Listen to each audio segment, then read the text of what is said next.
A service of KIBMradio.com, the Internet's home for an all-old-time radio.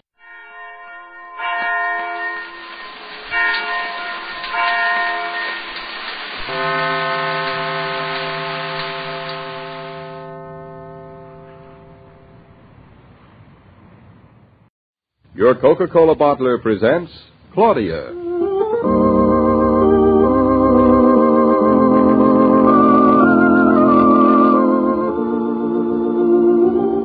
Claudia, based on the original stories by Rose Franken. Brought to you, transcribed Monday through Friday by your friendly neighbor who bottles Coca-Cola. Relax, and while you're listening, refresh yourself. Have a Coke.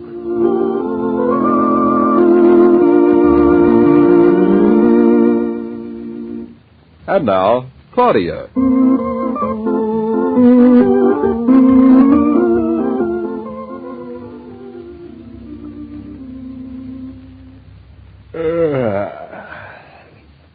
Good morning, darling.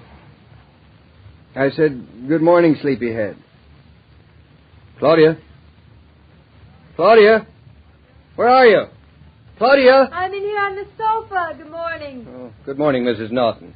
Did you spend a pleasant night on the sofa? I like my own bed better, thank you. But the kittens enjoyed it here. They just simply refused to go to sleep unless I stayed with them. Every time I left them to go back to bed, they just started crying all over again. Yes, I heard them. I tried everything to keep them quiet. Hat box, that deep chair over there, a pillow under the stove. So you left your bed and board to sleep on the sofa with a couple of kittens. Something new and trying. Cat angles. Husband, wife, and kitten. Well, you're the one that brought them home. Oh, look at them. Aren't they sweet? Hey, move over. Move over. Hey, be careful. You practically sat on them. And you, their father. I suppose you think these kittens look upon you as their mother. Well, they haven't got any other mother now. Well, don't let it go to your head. I think they show wonderful taste in adopting me, don't you? I do. Well, just remember, I showed it first. Oh, so you did. I guess I'll have to come back to you tonight. By the way, how's your cold? Oh, much better. Oh, it is? Mm-hmm. Good. Hey, David, you'll have to lean over and kiss me because I can't lean over to kiss you on account of I'm all full of cats. Hello, David. Hello. You look like the feline version of Whistler's mother. Hey, don't pull away. Let me feel your forehead. I should have known that kiss was nothing but a decoy. I meant the kiss, darling. The forehead was an afterthought. Well, I fooled you. I haven't got a fever. Who said you did? You had that look in your eye. You're getting a complex about that look in my eye. It's no wonder. For the past few days, every time you've looked at me, I felt as though I was getting a complete medical examination. You probably should get one. I'm sorry I brought it up. I should have known better. Don't bother about breakfast, darling. I'll catch a bite on the way up to Redberry. Redberry? David, you're not planning to go all the way up to Connecticut today. I am. Why shouldn't I? In this weather, I wouldn't think of it.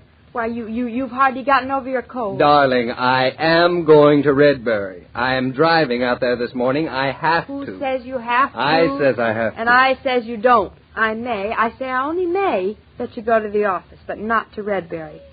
See, the kitten says so, too. He did not. That kitten distinctly said, "Stick to your guns, old boy." He didn't. He said, "Can't you two people shut up and let me sleep?" Oh, David, won't you listen to reason about going to Redberry? No. Won't you even listen to me? No. But I'm glad to see that you don't mention reason and yourself in the same breath shows progress. Very clever. Darling, I love you, but there are things I have to do. David. Then will you wear your sweater under your jacket? I will wear 2 sweaters under my jacket. And don't forget your jacket. Darling, you better warm some milk for your little angels.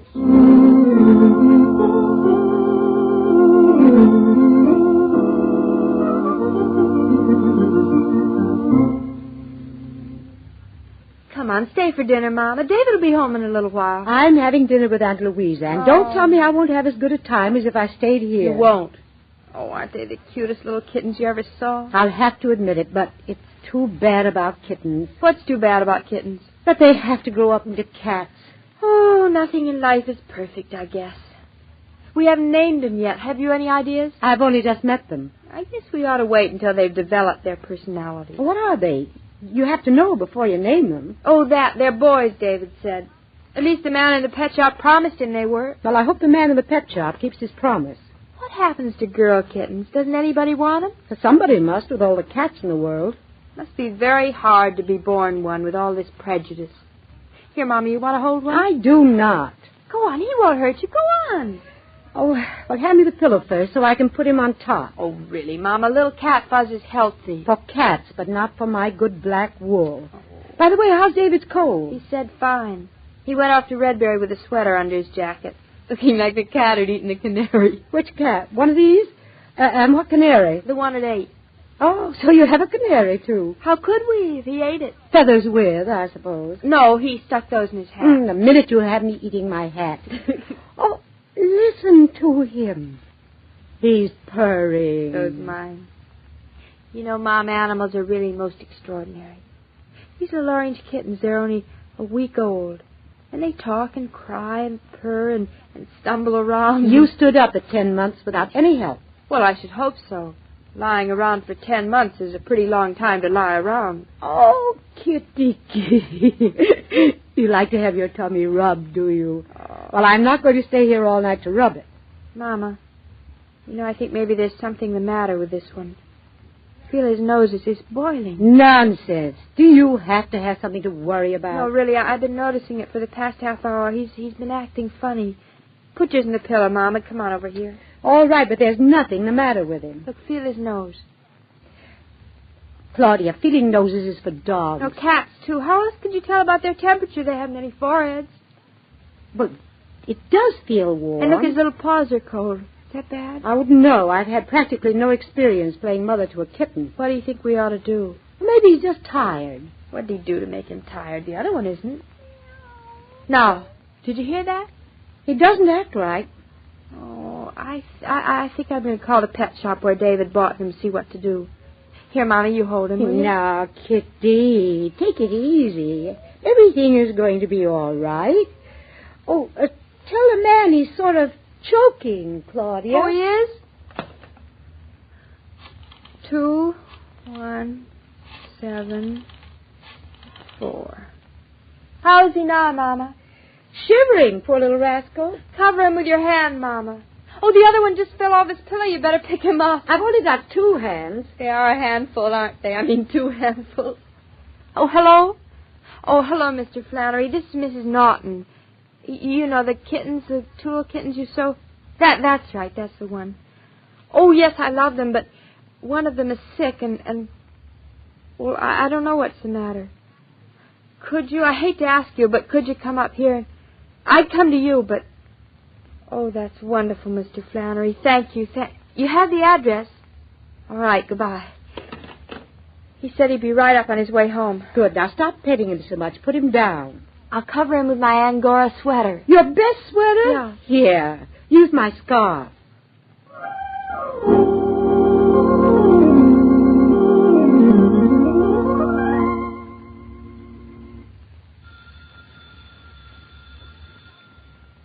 I'm coming. Oh, hello. You're the dog man. I mean the man about the cat. Oh, how do you do, lady? You're Mrs. Norton's mother, aren't you? Yes, come right in the living room. I came as soon as I closed up the shop. Very kind of you. Not at all. I know what it means to someone like Mrs. Norton. Oh, hello, Mr. Flannery. It's so nice of you. He's right here. He looks awful sick to me. Well, what do you think? Do you think he'll be all right? Well, no, that's not easy to say. Maybe it's something he ate. Well, he shouldn't have eaten anything. He didn't. I gave him nothing but warm milk. Then that can't be the reason. Oh, come here, Buster. Turn over now like a good boy. Are you sure that's all you gave him, Claudia? Of course I'm sure. A little warm milk with tiniest bit of egg in it, raw egg. Oh, just as I thought. For nourishment. Couldn't possibly hurt him. Could it, Mr. Flannery? Well, perhaps it's a little more than his own mother would have given him. Oh, if that's what did it, I'll never forgive myself. I just thought feeding him up a little.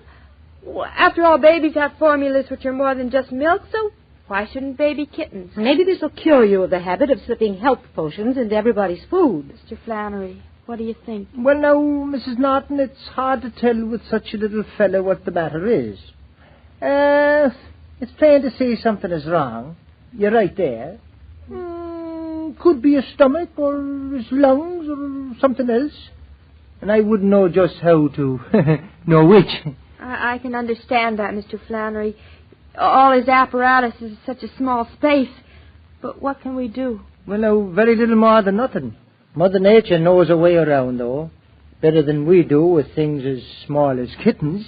I tell you, I'll put him right on top of a warm, hot water bottle. Oh, now, it's a good idea. And if he'll take a little milk with the chill off it, give it to him, and give it to him slowly. Give it to him straight, Claudia. Mama, really, this is no time for jokes. I wasn't joking. Well, that's about all I can suggest. You know, taking these babies away from their mother is risky business, you know. Oh, yes, indeed, very risky business. But Mr. Norton seemed to think it was very, very important. Well, he was just trying to be sweet. He knows how I love kittens. But, Mr. Flannery, if you think this one needs his mother, I'll return him to you. For the time being. I don't think it would make a particle bit of difference, you know. You've a lot more to offer him than Mrs. Mother Cat. That's awful nice of you, Mr. Flannery, but I don't know. A mother's something sort of special, particularly when you're sick. Thank you. Now we'll just leave Buster here, and like as not, by morning he'll be as frisky as he ever was. I hope so. Now cheer up, young lady. Kittens may be awfully small, but they don't give up quick. Why, I've seen them a lot worse off than this. And the next day, plain like nothing at all had happened. Everybody home? Hey, how the kittens? David! Yeah, hello. Hello. Why, it's a convention. Hello, Mother. Hello, David. David, one of the kittens got sick, so Mr. Flannery came over to help. Oh, that's very kind of you, Mr. Flannery. Do you know what's the matter with him? He's going to be all right. And so is Mrs. Norton. I'll be running along now. Good night, everybody. Now be sure and call me if you need me. We will. But I hope we won't have to. Well, call away. Having a sick kitten's like having a sick child in the house. Good night, Mr. Flannery. Oh, David, there isn't anything we can do. And he can't even tell us where it hurts. You know, I'd really forgotten how small he was. He looks even smaller than he did. I've got to get him a hot water bottle. Oh, David, how's your cold? Oh, all better. And see, I'm back from Redbury, safe and sound. I'm glad. You don't look very glad. Hey, come here, darling. I haven't got time now. Later, I'll show you how glad. Oh, David, he will get better, won't he? Tell me he will. I hope so, darling. He's just got to. Come on, Kitty, we'll go in the bedroom. She gets attached to things, David. It's never been easy for her to let go. Oh, she'll learn, Mother. It's one of the lessons in life we can't escape. But I'd be very sorry if one of my little red herrings is the one to teach her. Your little red what, David? My little red herrings, Mother. That's what I thought you said. And I think I know what you mean. I suppose if it hadn't been for them taking up Claudia's energies, you'd never have been allowed out of bed today. You're a pretty wise old duck, Mrs. Brown. Did I hear you call Mama a duck again? Oh, she has ears in the back of her head, that child.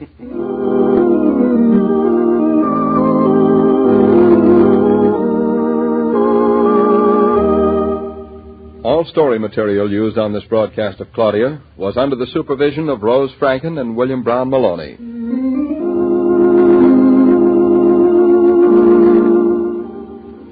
Strange how that friendly phrase, "have a Coke," makes people feel at home. It's as though you said, "Come, relax, refresh yourself." And while we're on that subject, why not work refreshed? Why not enjoy the pause that refreshes before you pick up that mop or dishcloth again? It's a pleasant custom that makes work hours easier. Try it.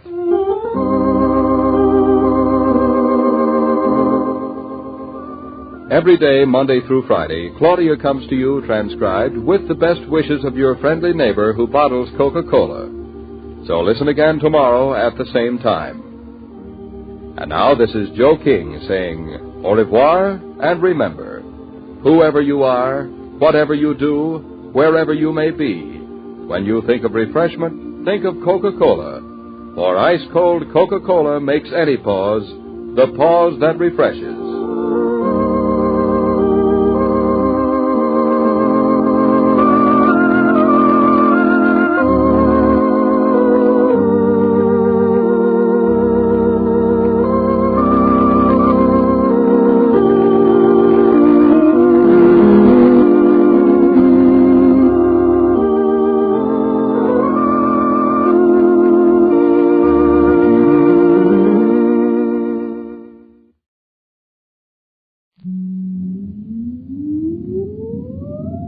countdown for blast off.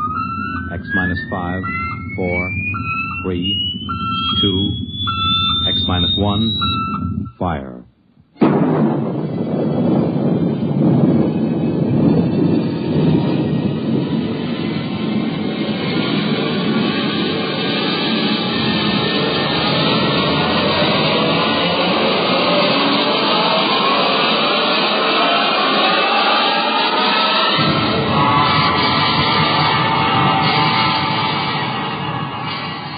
From the far horizons of the unknown come tales of new dimensions in time and space. These are stories of the future, adventures in which you'll live in a million, could be years, on 1,000 maybe worlds. The National Broadcasting Company, in cooperation with Galaxy Science Fiction Magazine, presents X minus 1.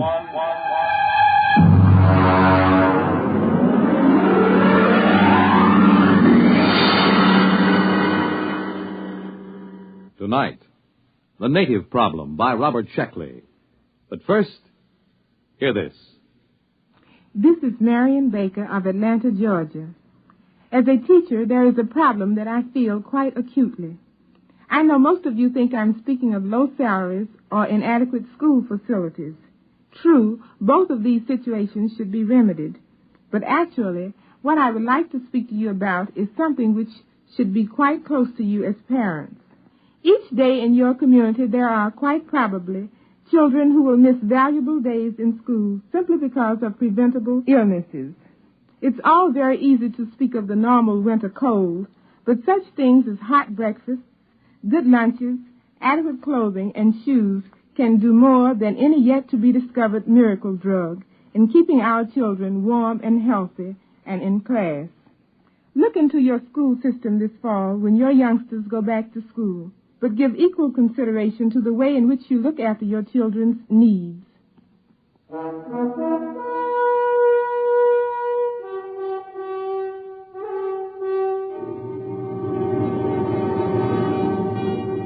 Now, X minus 1, and tonight's story, The Native Problem. To begin with, my name is Edward Danton. I've always been a misfit. Oh, that's all right. I'm not sensitive about it. In fact, I've grown rather proud of it. I just don't fit in the modern 22nd century world. There was no place in all of New York City, from Norfolk to Bangor, where I felt at home. And it was the same in every other great city complex on Earth. In school, I took such elementary subjects as group acculturation, sibling fit, values recognition, and folkways judgment. There was only one thing to do. As practically every misfit in the past century had done, I decided to migrate to deep space and find a place where I could call my soul my own. I told my best friend Al Trevor of my plan. Good night. You're really going, Ed? That's right, Al. Just as far from this solar system as I can get. But why, man? You've played 12-handed bridge with me, Al. You know what a dope I am at mass dancing. I'm a misfit. I want to get away. And it's not like in the days when the ships used the old Michelson drive. With these new GM subspatial torque converters where we can travel in a matter of months what used to take them 30 or 40 years. Well, I hate to see you go. One more thing, Al. I'm going to give you my breeding certificate. Oh, now, Ed, we couldn't let you do You and that. Myrtle want 2 children, don't you? Well, we've always wanted to have 2, but you mustn't. I won't need a breeding certificate where I'm going. As a matter of fact, I may even find it impossible to breed at all. Well, that could be rather frustrating, old man. Well, maybe after a while I'll find a girl pioneer. In the meantime, there's always sublimation. True. What substitute have you selected? Vegetable gardening. Might as well be practical, you know. Might as well. Well, old man, good luck, and thanks for that breeding certificate. The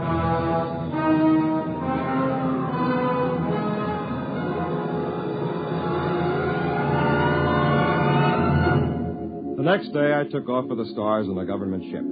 The spot I picked was out in what they call the New Territories. The planet I finally settled for was ideal. A calm, watery place dotted with fertile islands, blessed with a mild, uniform climate, and absolutely uninhabited. When they left me there, I took formal possession and christened the place New Tahiti, for obvious reasons. At first, it was fine. I was busy exploring, growing vegetables, and building a shelter. After that, though, time began to drag. I had to do something. But what? I was marooned on this deserted planet, and it might be years before another Earth ship would land here. And then, miraculously, it happened. A ship came out of the skies and headed for a landing on my own private island. It was an ancient Mickelson Drive job, battered and scored, but bearing a proud legend painted on its nose. The Hutter people, it read. When the ship landed on the beach, I ran out to meet it, forgetting that I must have looked more like a naked savage than a fellow Earthman. Hey, there in the ship! Stop where you are! Welcome to New Tahiti. Boy, am I glad to see you folks. What's the latest news from... Stand back there. Take another step and I'll shoot. What, is something wrong? What's your name? Edward Danton. What's yours? Simeon Smith, military commander of the Hutter people. And this is Jedediah Franker, my second in command. How come you speak English, boy? Me? Why, I've always spoken English. Where are the others? Where are they hiding? There aren't any others. Just me. I see. Father, can't we come out now? No, get back in the ship, Anita. Then I what from here? Say, she's pretty. Your daughter? Huh. What do you think, Simeon? It's what I expected. Ingratiating, fawning, undoubtedly treacherous. Yeah. His people won't show themselves, you notice? Probably waiting in ambush. I think an object lesson is in order. Right. Put the fear of civilization into them. Hey, don't point that gun at me. Father, no, he hasn't done anything yet. This way the others will know we mean business. It isn't right. Let him have it, Jedediah. No, wait! Wait! Hey! He's running for the woods. Shoot him, Jedediah. Okay. Shoot him. We've got to teach these savages who's boss.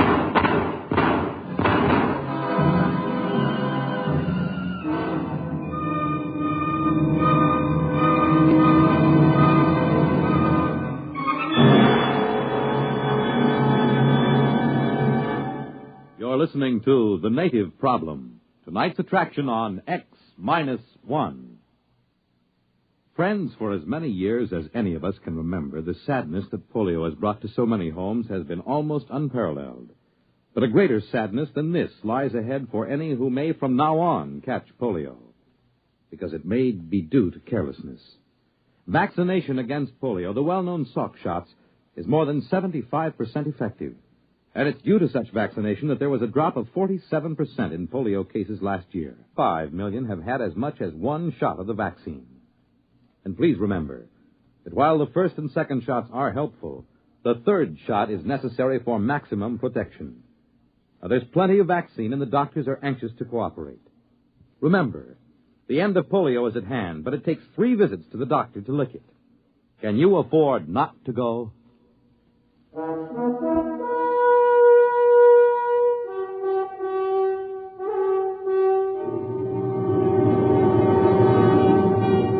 Now, back to X-1 and the native problem. I was just plain lucky to get back to the friendly cover of the forest without stopping a bullet. It was obvious these people were too jumpy just then to listen to reason and believe me when I told them that I was not a native, that I was all alone here. I decided to wait a while. About dusk, I crept through the woods to get as near their ship as I could without being seen. They had come out of their ship. There were several dozen men and women, and a few children.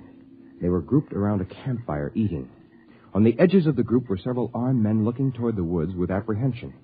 I watched while their leader, Simeon, stepped into the circle of firelight to address them. I could hear everything he said plainly.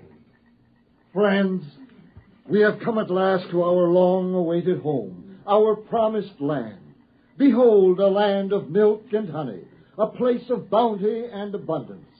Was it not worth the long voyage, the constant peril, the endless search? Yes, it was. However, there is an aboriginal people here, naked and savage, undoubtedly cunning, ruthless and amoral, as aboriginals always are. Of these we must beware. We will live in peace with them if they will let us. No one can tell what goes on in a savage heart. Their standards are not ours. Their morals are not ours. We cannot trust them. We must be forever on guard. And if in doubt, we must shoot first. Remember, land too. This was not going to be easy.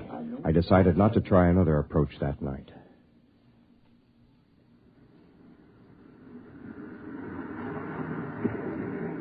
The next morning, as they were bustling about unloading their spaceship, I walked down to the beach and headed straight for them with my hands held out to show them that they were empty.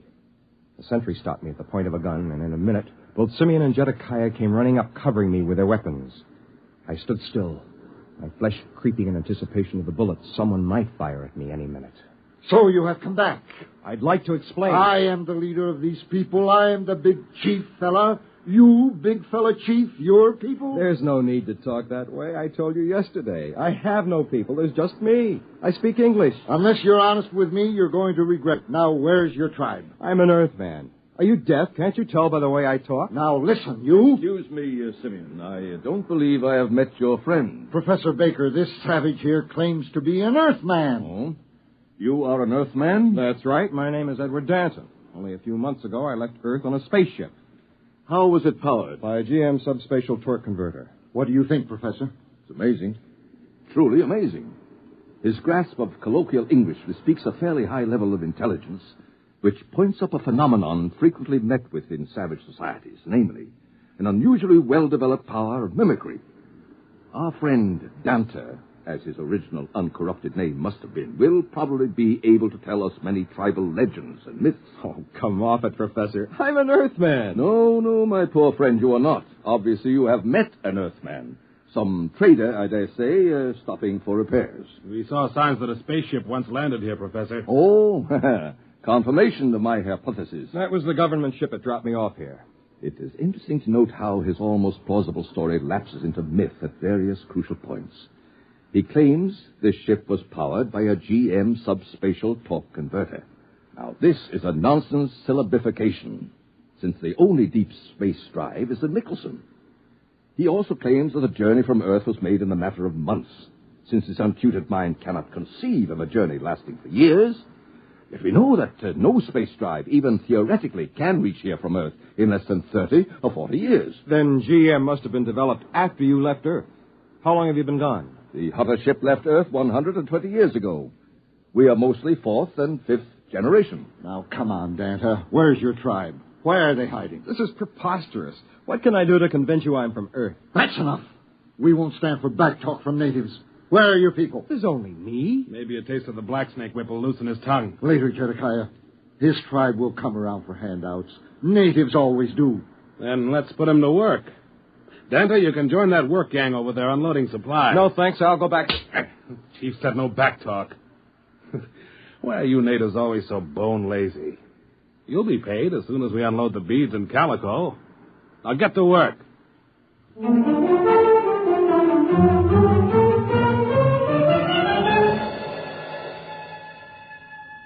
What could I do?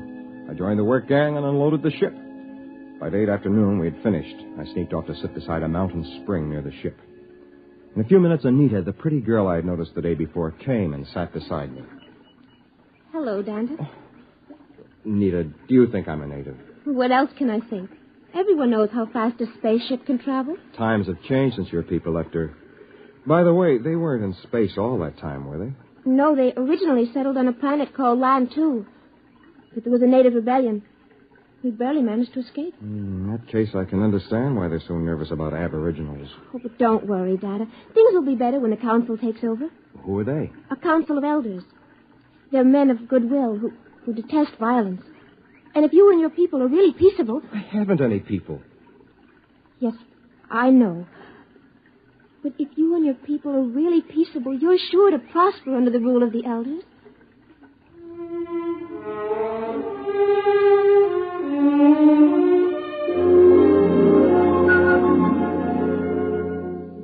It was no use. I couldn't even convince her. But as we sat together and talked, I began to forget my problems. I was enchanted by her. And I think she liked me, too. After a while, as though it were the most natural thing in the world, she was in my arms, and I was kissing her. What's going on here? Oh, Zedekiah. You're a disgrace to your people. Are you out of your mind, girl? You can't mess around with a dirty native and keep your self-respect. Now, just a minute, you... Shut up! As for you, you've got to learn something and learn it good. Natives don't fool around with hotter women.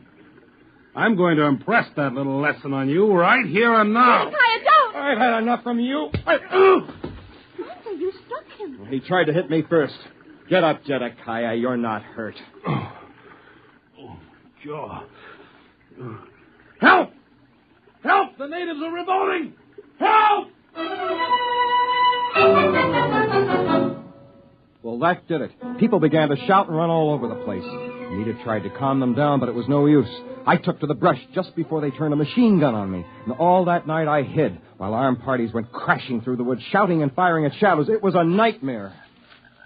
There goes one. Quick! They're behind us. Turn the machine gun. Got him! No, they got away. Look! Look there in the trees. Fire, man! Fire!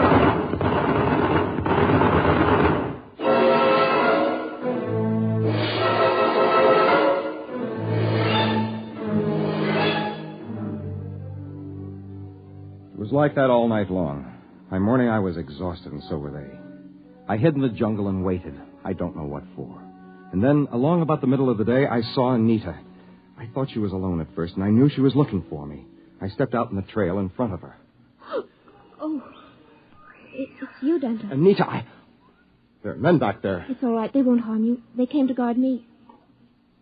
Danta, are you all right? Guard you from me? They don't know you as I do. At the council meeting today, I told them the truth. You did? I told them the fight wasn't your fault. I told them you were only defending yourself. And Zedekiah lied. No pack of natives attacked him. It was only you. And I told them this. At last. Did they believe you? Oh, yes. I explained that the native attack came later. Native attack? Now, look, there wasn't any attack, Anita. There couldn't be. There aren't any natives.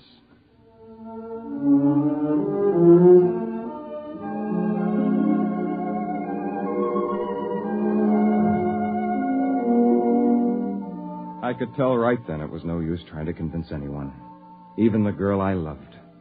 It was then that I decided back to her people and waited for a time just to make them nervous. Then the next morning I came striding into the middle of the Hutter camp. Halt! One step more and I'll kill you. I want to see Simeon. All right, Zedekiah, I'll take over. Here I am, Danta. Shall I shoot him, Simeon? No, let him speak. Go on, Danta. What is it? I have come here to bring you a declaration of war. What? I'll kill him now. What is it? What happened? Oh, Danta, what is it? It's war. But I begged with you to bring peace to your people. They wouldn't listen. It's war. All the tribes are gathering from every outlying island. How many are there? Many thousands, 50 or 60. We will fight to the death. Danta, wait. Surely we can reach an agreement. Why shed all this blood? There is a way. I thought so. What do you want? Equal rights. Yes. What else? That is all. Except, naturally, an alliance between the ruling clan of the Hutters and the ruling clan of New Tahiti. In short, a marriage. Never. We'll fight, even though we're wiped out. We can't. We wouldn't have a chance. Accept, Father. Accept before it's too late. How can I accept? Where could I find a Hutter woman who would sacrifice herself for a marriage like that? Why don't you ask me?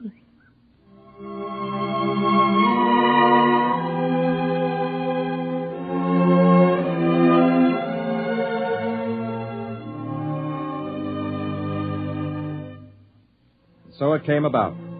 Anita and I were married and were very happy. The Hutters, too, prospered in their new land, and soon they began to build up a thriving new civilization. Anita and I and our family moved to one of the more remote islands, where we weren't so much in the thick of things. Sometimes people would come to see us and ask me to talk about my people, and I would tell them how they could not stand the white man's civilization, and how they died off, all but me. It always made them feel very guilty, and somehow I liked to watch them squirm. As I said, I've always been a misfit.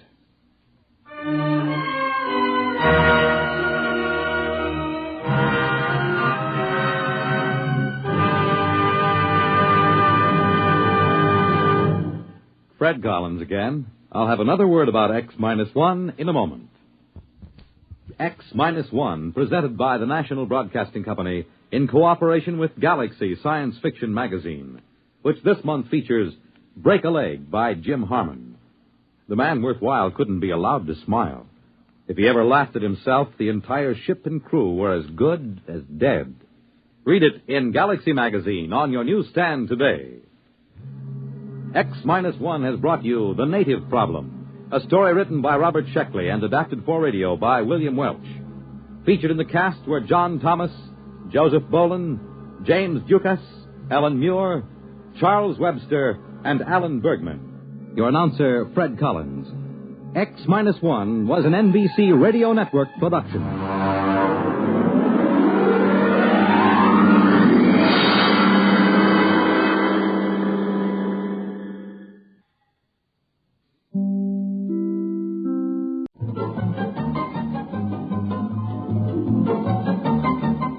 This is Nightline, your open door to people and places, and this is Walter O'Keefe. Nightline invites you to listen in on NBC's award-winning science fiction series, X-1.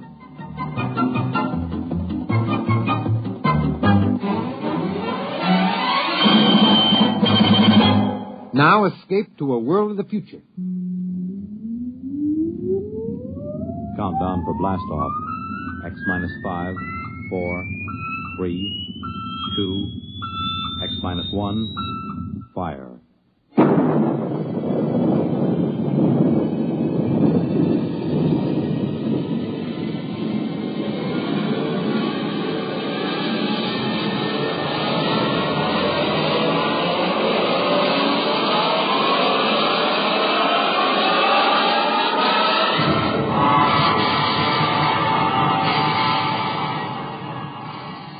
From the far horizons of the unknown come tales of new dimensions in time and space. These are stories of the future, adventures in which you'll live in a million, could be years, on 1,000 maybe worlds. The National Broadcasting Company, in cooperation with Galaxy Science Fiction Magazine, presents X-1.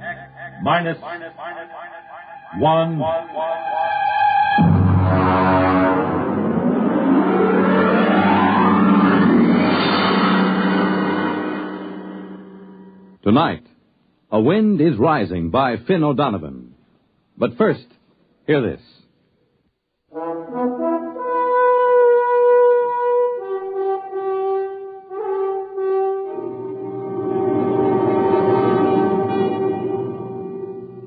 Now, X-1. And tonight's story, A Wind is Rising.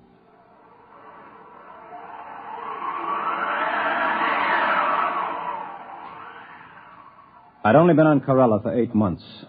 Not long for a seasoned advanced exploration man like myself, but long enough to know one thing. Before long, I was going to kill me a native Corellan. Maybe I was a little edgy. When you have to live inside a steel and concrete capsule just listening to that fantastic wind howl 24 hours a day, it begins to get you. Anyway, it started when Smanik, he was our Corellan radio man, came up to my quarters to get me. Corellans are a dirty brown and look something like big spiders with 5 hairy tentacles. Yeah? Smanik, Earthman. Well? Other Earthman, tell Smanik, tell this Earthman, come pretty quick. Okay. You get lump sugar. What for? Smanik, do something favor, get lump sugar. No, I don't have sugar. Now beat it. Maybe you got dead meat? Smanik like dead meat? No meat. Now get your slimy shape out of here. Yeah, what's wrong? Come on down with me. Clayton, I don't think it's good to insult these Corellans. They have no feelings, you know that. They have no emotional nervous setup. Just the same, I don't think it's good. For who? For you. When you insult somebody by your own standards, you hurt yourself. Even if the object of your insult is a dead thing. Now, look, Mirishev, I'm an advanced exploration expert. You're an anthropologist. You stick to your stuff, and I'll stick to mine. Sorry. Now, what's the fuss about? The water faucet. What about it? It isn't running. What? I pounded it and put a probe in. It must be blocked out at the storage tank. How could it be blocked out there? I don't know. Maybe the wind rolled a boulder at it. More likely one of those spiders like Smanik was fiddling with it. The natives have been told not to tamper with the water line. They don't like us. They might. I thought you said they were incapable of feeling like or dislike or any emotion. I did. I know they can't feel, but still somehow I get the sensation that they resent us. I'm glad we've only got one of them inside the station. Well, regardless of that, we can't live with our water supply cut off. Oh, listen to that wind.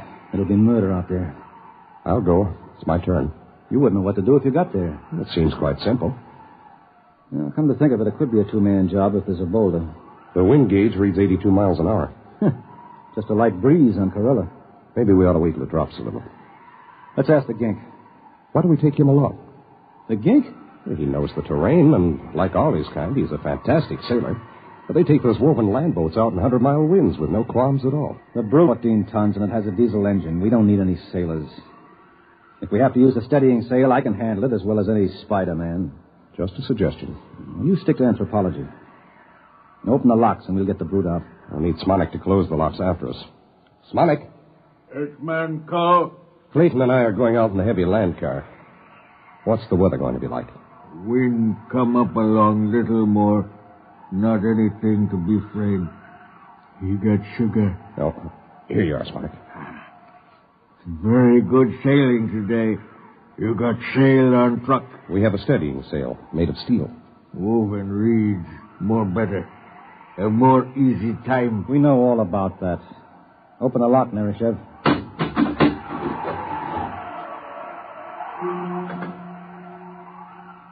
The Brute, as we called it, was armored like a tank and streamlined. It had vision slits of shatterproof glass, and most of its 14 tons were centered near the ground. It was sealed from dust and had 6 giant tires made of woven steel mesh. It was built to take the rocky terrain of the planet Corella and to navigate in the gale-force winds that battered the planet. I strapped myself into the cockpit, and we were ready. The wind indicator told me that the winds had risen to 94 miles an hour and rising.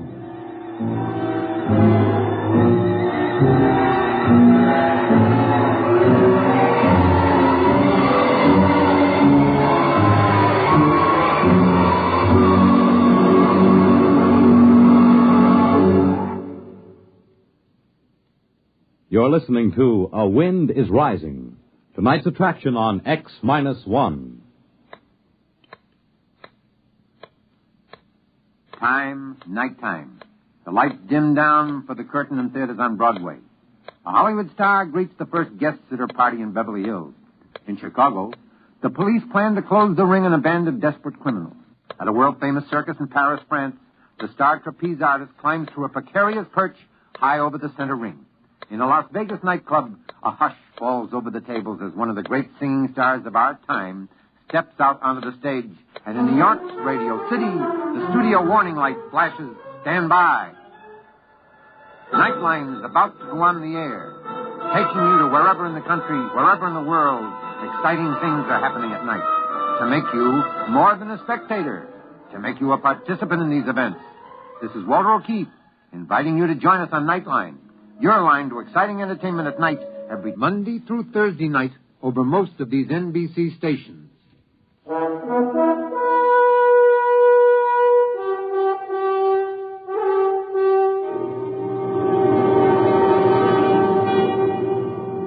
Now back to X-1 and A Wind is Rising. I looked out over the instrument panel. The Corella station had been set down like an overturned bowl on a rocky plain.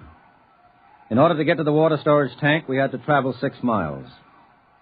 Immediately around the station were our boulder baffles, huge spikes of concrete designed to stop the boulders that the wind rolled off the mountains.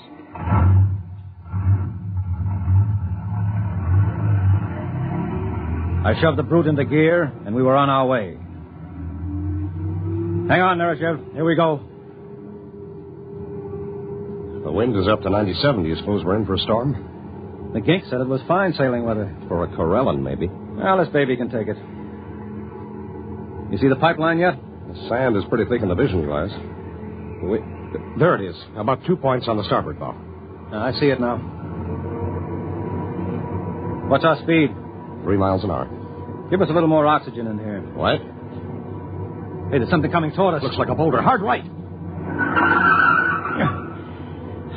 That was no boulder. That was one of those ginks out for a sail in his land ship. Playful, aren't they? Next one scares us like that, I'll shoot him, so help me. I don't understand how they can sail those flimsy ships on those wooden rollers. What's our wind speed now? 102 miles an hour. I think it's going to be a storm, Clay. There's no point in turning back now. We can't live without water. I'm game if you are. What's the strongest storm we've ever recorded? Let's see. In the 8 months we've been here, about 168 miles an hour. Well, this baby was built to navigate up to 200. We'll be all right.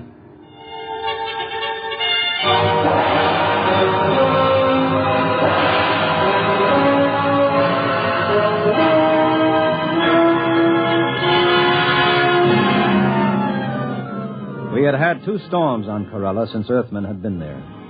The first one had almost wiped out the station. That's why the boulder traps were built. The second one had leveled an entire mountain range on the other end of the plain. By the time we reached the water storage tanks, the wind was up to 113 miles an hour.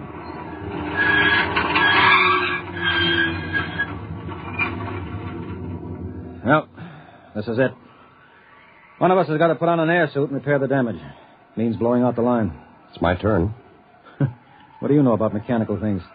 I'll go out. Fasten that nylon rope to me and winch it as I go along.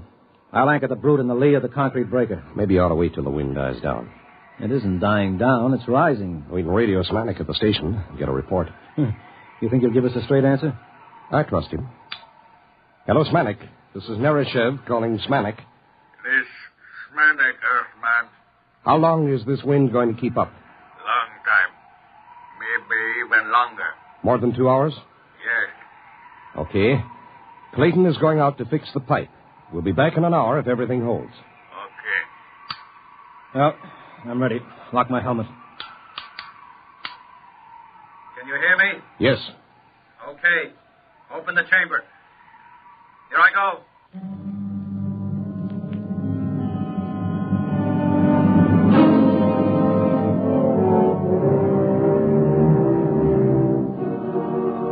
Outside, the wind thundered and roared like breaking surf. Once I was almost blown free, but the line held. By the time I crawled back into the ship, I'd cleared the water lines, but my suit was shredded and my air extractor was clogged with dust. The wind was up to 145 miles an hour and still rising. You all right? Yeah. All right, let's get this thing going. It's starting to shiver in the wind. Right.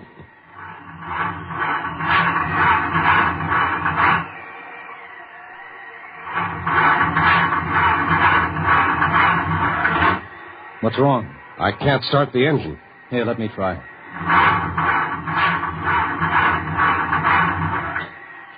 Sand. Sand in the bearings, in the injectors, every place. She'll never start. Good grief. Well, we'll have to sail her back. What? I said we'll have to sail her back. At wind speeds like this? It'll be like sailing a little dinghy across the Atlantic in a gale. Well, what else can we do? We'll put out the auxiliary anchor and ride it out. Oh, no. One good boulder and we'd be goners. Come on, raise the sail. Okay.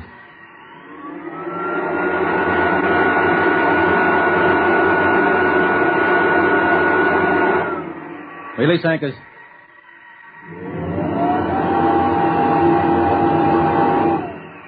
Hang on. Here we go.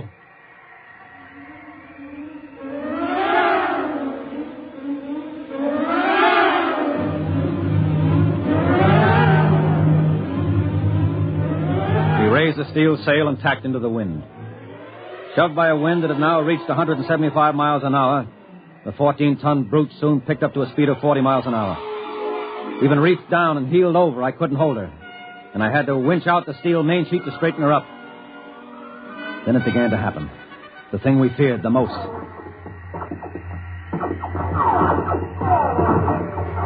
What's that? The wind is tossing rocks at us. Well, as long as we're not capsized, we'll be okay. She's heeling at 45 now. It's no problem. So rock smashed the visor. Put on your oxygen mask. Wait.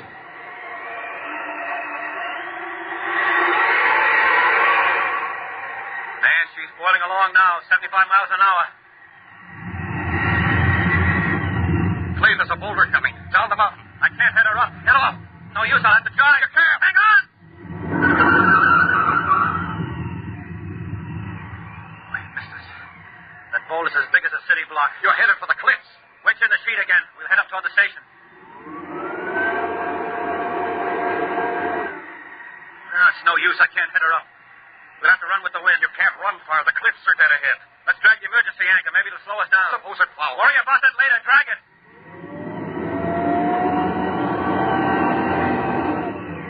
That's better. I may even be able to head her up now. Those cliffs.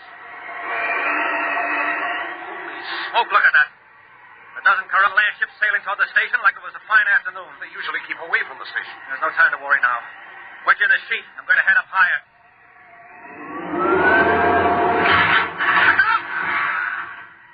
What was that? Boulder. Snapped the mast off. Holy mother. We're being blown toward the cliffs. Is that land anchor out? Yes. Oh, pray it'll foul and hold us. Pray. Oh, Father, what?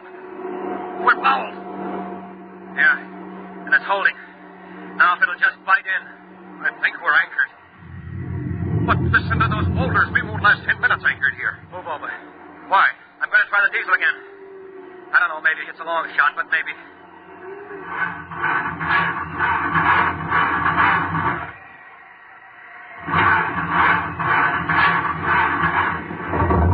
It's caught. It's caught. Come on, baby. Start. Start! That's it. She's running. She's running. All right, let's go that anchor.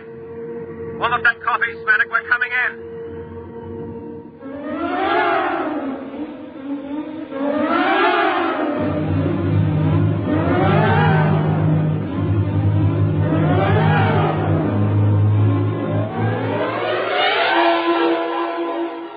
Somehow the engine coughed and spit us back to the station. The boulder defense was completely flattened, and one side of the capsule was dented by a huge rock. But otherwise it was still holding. The winds were up to 212 miles an hour at the time. A dozen Corellan land ships were moored by their long vines on the lee side of the station, and more ships were coming in every minute. We slid into the tube and entered the capsule. Welcome, Earthmen. You have nice sail. Shut up, you crummy gink. Earthmen not pleased. You told us the weather would hold. Old Corellan saying, one can predict weather, but not do something about it. Very true. Yeah. We almost died out there. You wouldn't have been planning anything like that, would you? Smanik no understand. No? Well, do you understand this? Now get out of here. Get out before I blow your ugly head off with this gun. Very difficult for Smanik to be without head. Impossible to eat sugar or dead meat for almost 3 weeks before new head grow. Smanik join his people now for summer festival. Now you do that. Pronto. Wait a minute, Smanik. Did you say summer festival? Oh, yes. Ancient Corellan festival. When summer ends, we go sail away to caverns in far west. Caverns? Yes.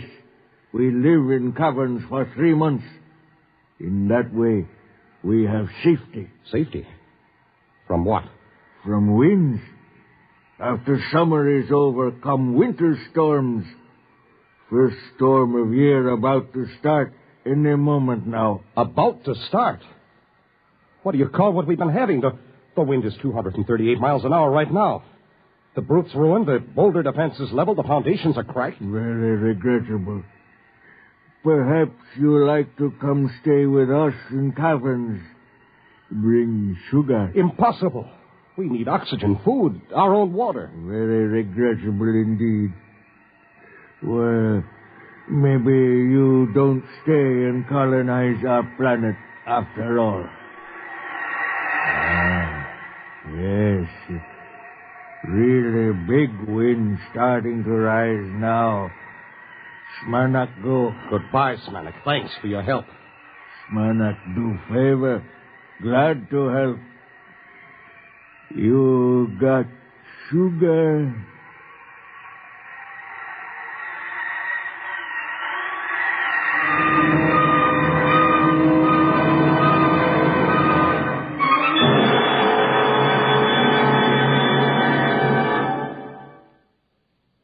Fred Collins again, and I'll have another word for you about X-1 in a moment.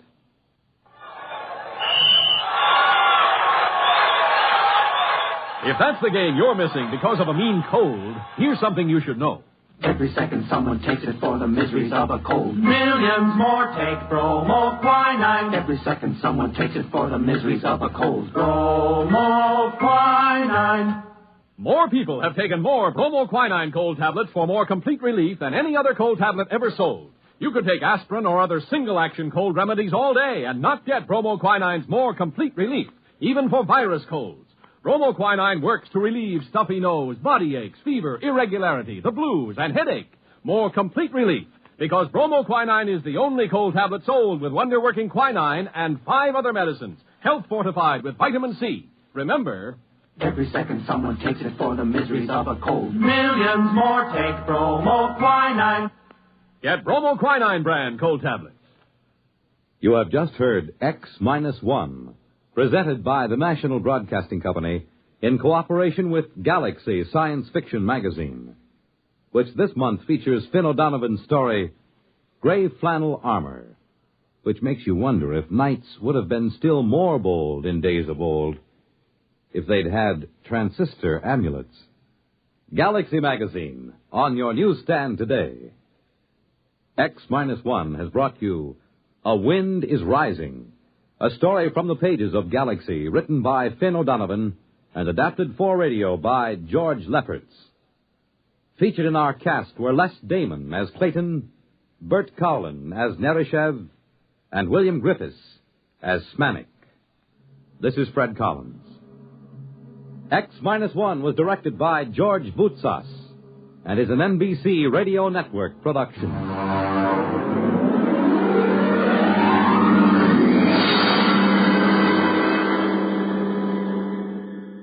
There's excitement in the air at night, and Nightline brings it to you. Hear Nightline with Walter O'Keefe, next on most of these NBC stations.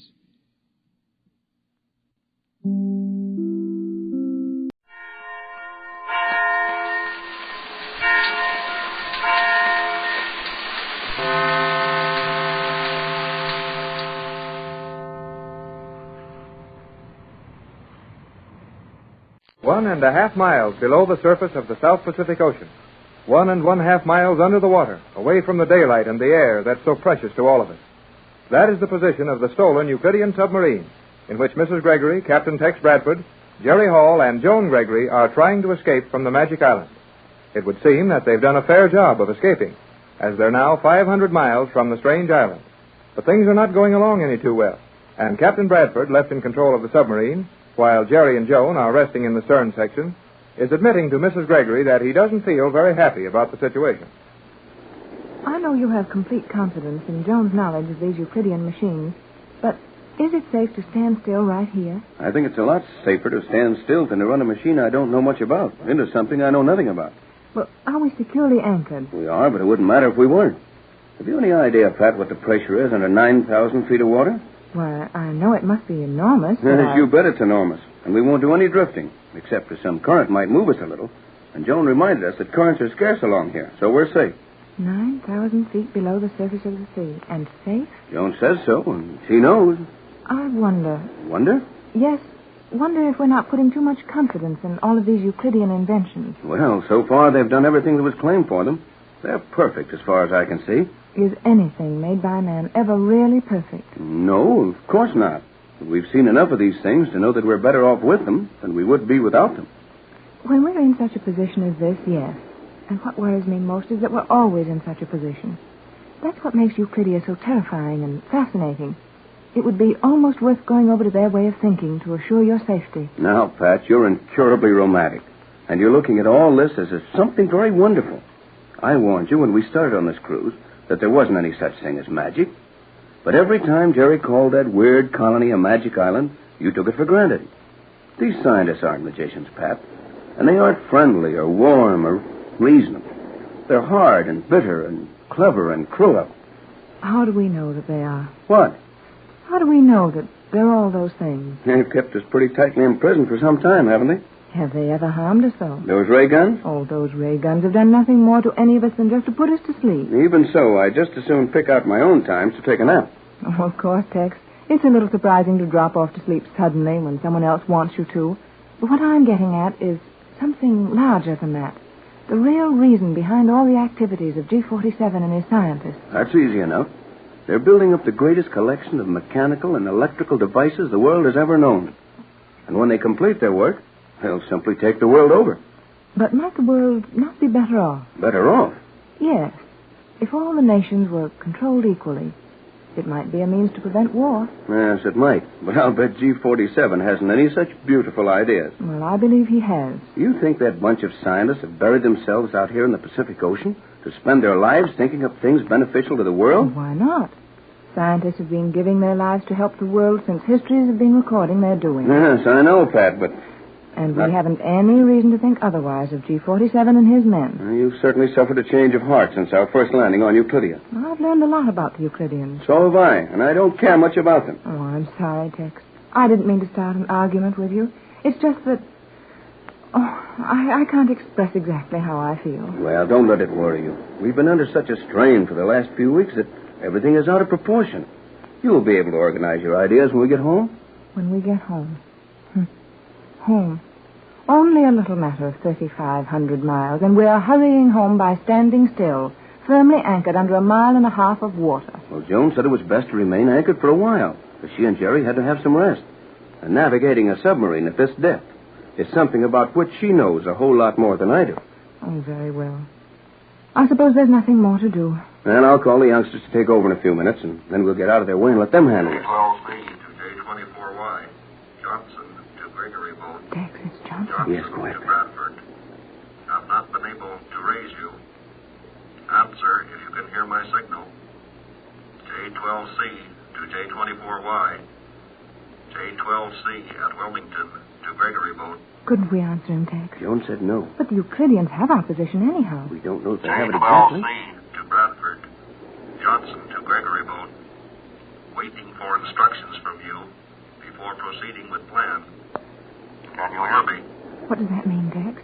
Waiting for instructions before proceeding with plan? It sounds as if it meant that he was waiting to hear from me before compounding the formula and organizing our party to return to Euclidia. Well, he should know better than that. Johnson doesn't need any instructions from you or anyone else to do the things he will have to do. Exactly.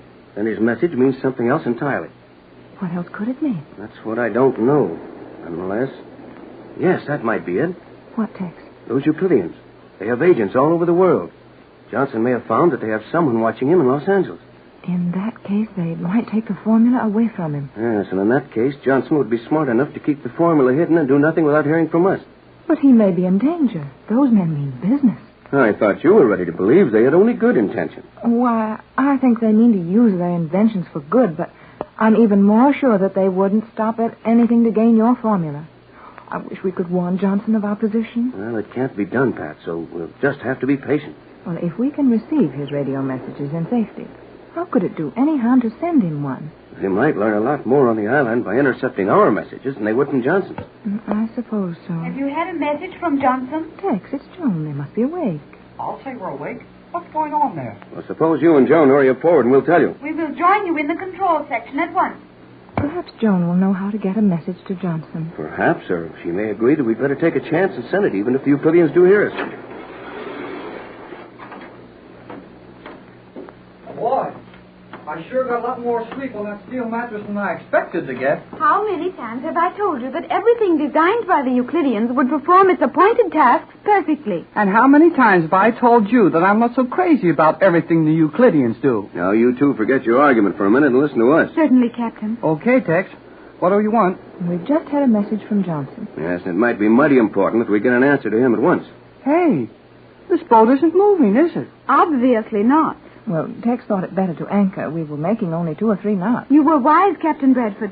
We may ride safely at anchor here for an indefinite period. Okay, never mind about how safe we are. What about Johnson? He's apparently in some sort of trouble. Or at least we figured that from the unusual wording of his message. What did he say? He said he was making no attempt to complete our plans until he heard from us. And that is not logical? Far from it. Johnson knows everything to do exactly as we would do it ourselves. And when he seems uncertain, he's got a good reason for it. Hey, how about sending him a message, Joan? That depends entirely on Captain Bradford's view of the matter. If this is serious enough to warrant it, we must send a message. Well, I think it's serious enough to warrant doing anything we have to do. Then we will send a message to Johnson. But, Tex, what wavelength did you get his message on? 3 meters. That's the best on our side at home. J12C to J24Y. If you are getting this, listen carefully, as this may be my last message for some time. Danger threatens original plan. Danger? Quiet, Pat. Radio tampered with. Safety deposit. Formula. Do not come to. Stay away from. John. Hey, something's wrong. What happened to the radio? It was not this radio. Something happened to Johnson's set. He said danger threatens. Then the set started to cut out. I didn't get the rest of his message. I thought he started to say stay away from Los Angeles. Yes, I heard that. This should be a time for great accuracy. Johnson started to say, do not come to Los Angeles. Well, that was the idea anyhow. He tried to say something about the formula. And he mentioned safety deposit. Tex, the formula. Yes, Pat, it's in a safety deposit box at the bank. But no one will ever get it. Euclideans will find it comparatively simple to enter any bank in your world and take from it anything they may desire. Oh, golly. I guess that's right. Oh, Tex, your formula, they know where it is. Yeah, I'm afraid they do. Oh, and they'll get it. Oh, no, they won't. They will easily get into your vault at the bank. Yes, and if they do, they may get their clothes taken off or worse for their trouble. Gee, Tex, how have you got it protected? Most natural way in the world. I've protected the formula with some of the compound. You've actually placed some of your universal solvent in that vault at the bank? Right. The bank officials cooperated with me in giving me a small, unused section of an old vault. And the solvent is so located there that any disturbance or opening the vault with anything except the combinations known only to Johnson and myself will bring together the two portions of the formula. The universal solvent will be compounded immediately, and flowing over the written formula will destroy it in a fraction of a second. You are well protected, Captain, and your foresight is admirable. Oh, you bet. That was a good idea, too. Then you're not worried about your formula, Tex? Not much, but I am worried about what they may have done to Johnson in trying to get the formula from him. Hey, Tex, let's call him on the radio. You know, even if his set's gone bad, it'll help him just to know we heard him and we're on our way to California. May we, Joan, dear? The emergency warrants the risk. I will attempt to raise Johnson. He was on 3 meters. Correct, Joan? I'm turning all reserve electrical power in the entire boat into this transmitter. You may now reach Johnson with ease, Captain. I'll try it. J24Y to J12C. J24Y to J12C. Bradford to Johnson. Gregory boat to Wilmington. Hello, Johnson. We got your last message. Do nothing until... J24Y. J12C to J24Y. Oh, that isn't Johnson. Gregory Land Station Sounds calling funny to Gregory me. boat. You will answer if you are hearing me, Bradford. Hey, Answer at once. sounds like one of those Euclideans. That is one of the most brilliant and most dangerous of all the Euclidean scientists.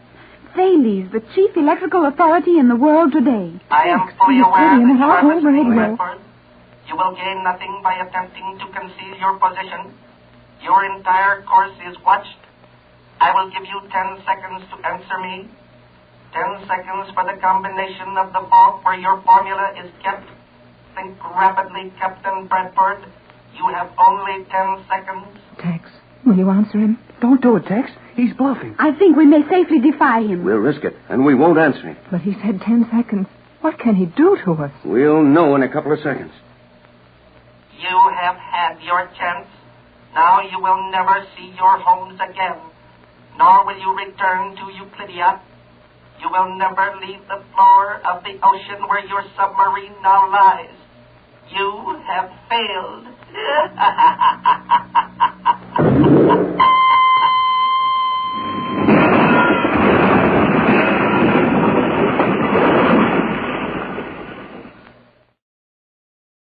We last saw Jerry Hall, Joan Gregory, Captain Bradford, and Mrs. Gregory anchored in 1.5 miles of water where their stolen Euclidean submarine was apparently quite safe from immediate harm or Euclidean pursuit. Once more, however, the Gregory party has occasion to learn that no one is ever completely safe or free from Euclidia, the magic island. After several vain attempts, they received a message from Johnson, who is in Los Angeles. But Johnson's message was anything but cheerful. Something is threatening the captain's precious formula, and Johnson's message is interrupted by a strange voice. I am fully aware that you are listening, Captain Bradford.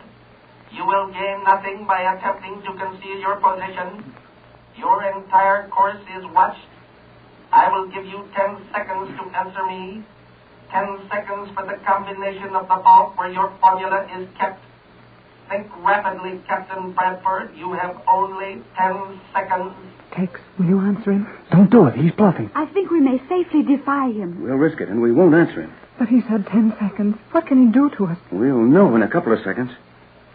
You have had your chance. Now you will never see your homes again, nor will you return to Euclidia. You will never leave the floor of the ocean where your submarine now lies. You have failed.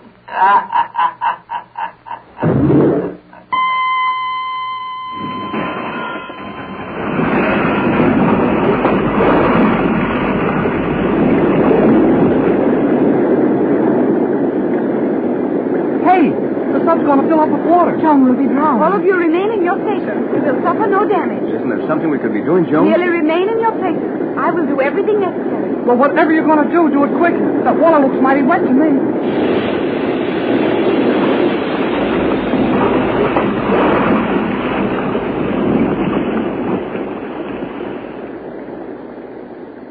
We are now quite safe.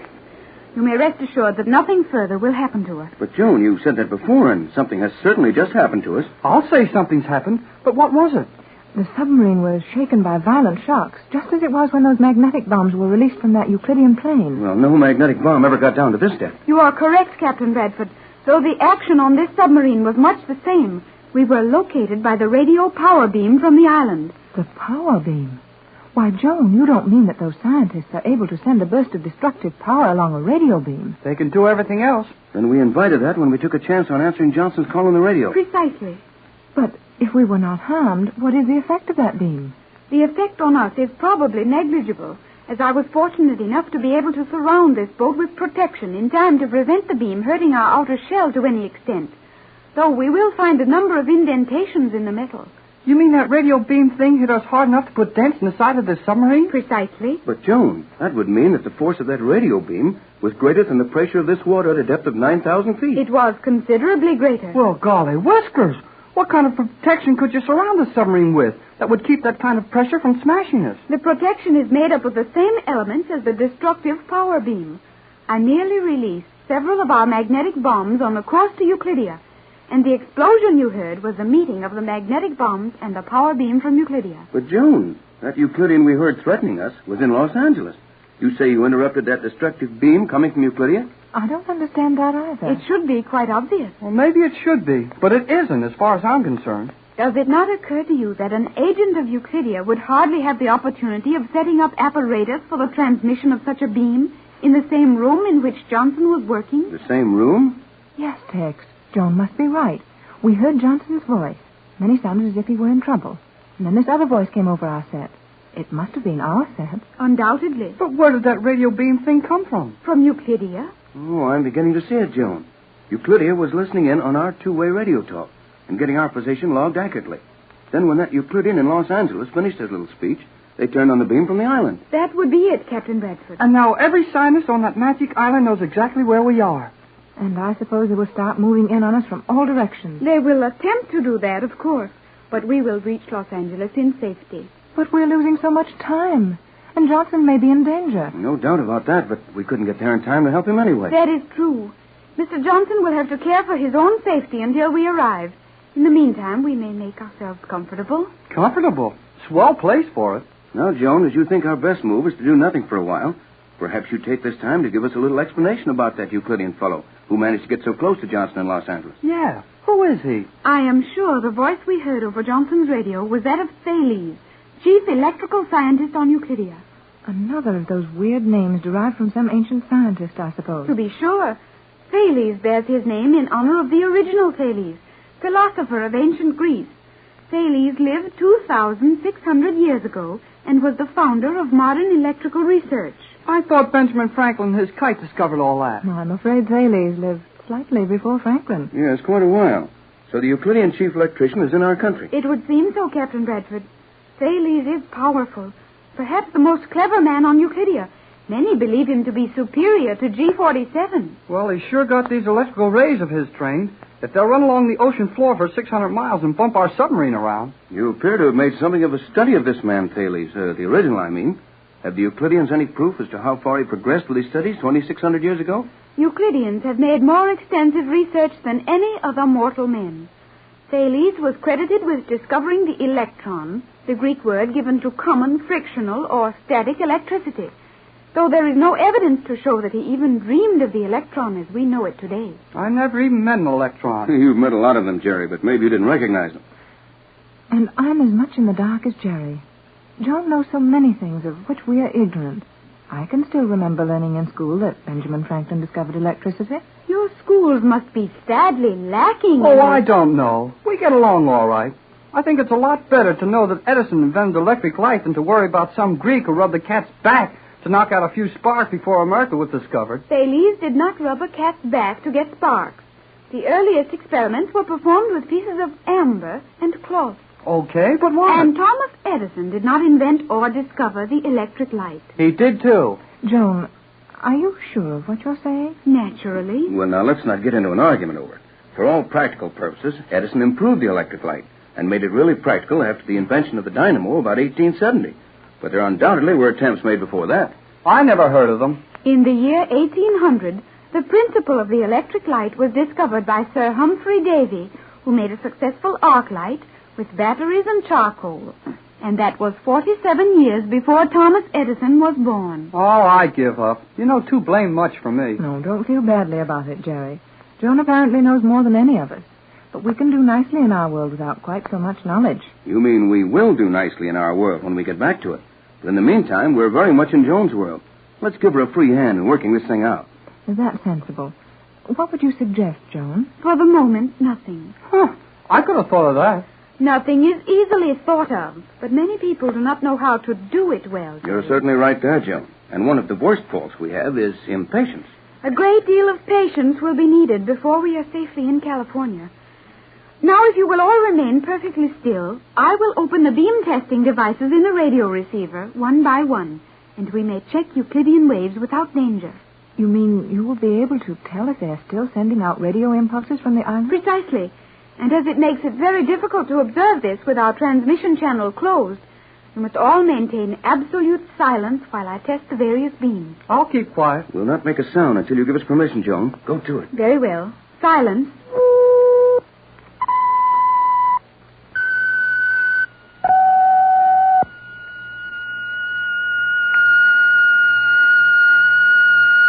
Hey, my ears. Stop that thing. Stop it. Jerry, what's the matter with you? Oh, my ears. My head aches. Gosh, that noise. I didn't hear anything to make your headache, Jerry. Just one of those carrier waves Joan tuned into. No, it wasn't. Gee, my head still aches. It's that same note. You remember, Joan? Yes, Jerry, I remember. But you have forgotten. What did I forget? To remain silent. Now our position is definitely established on the island. Oh, Jerry, they heard you over the radio. Oh, yeah. I guess they did. How quickly did you shut off the microphone? Almost instantly. But Jerry's voice undoubtedly was registered at Euclidia. And probably with Thales on the mainland. Now they will know we have not moved since our last message. Oh, gee. I'm sure sorry. But I couldn't stand that one sound hammering in my ears. I don't understand about that, Jerry. I will explain it in a moment. First, I will refuel and get the submarine in motion. Our progress will be slow, but at least we may change our position a fraction of a minute in latitude.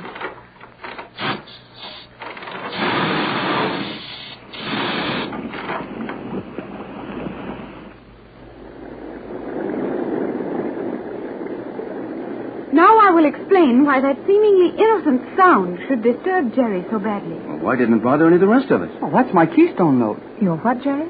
Joan can tell you better than I can. Jerry and I have neglected to explain one Euclidean experiment we witnessed on our way to this submarine. You two manage to learn something every time you get lost on that island.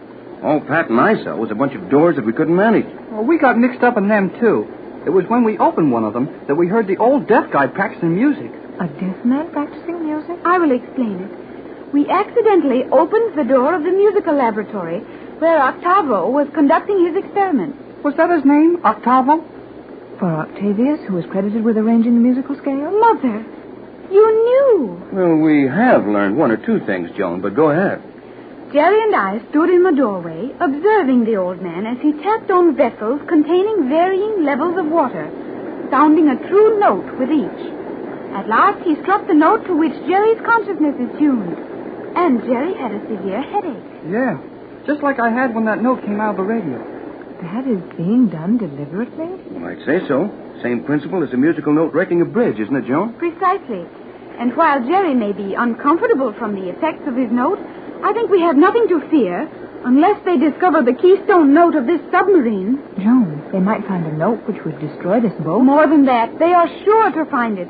Our only hope is to reach Los Angeles before they succeed. And if we don't make it in time? Then a single note of music will end this voyage.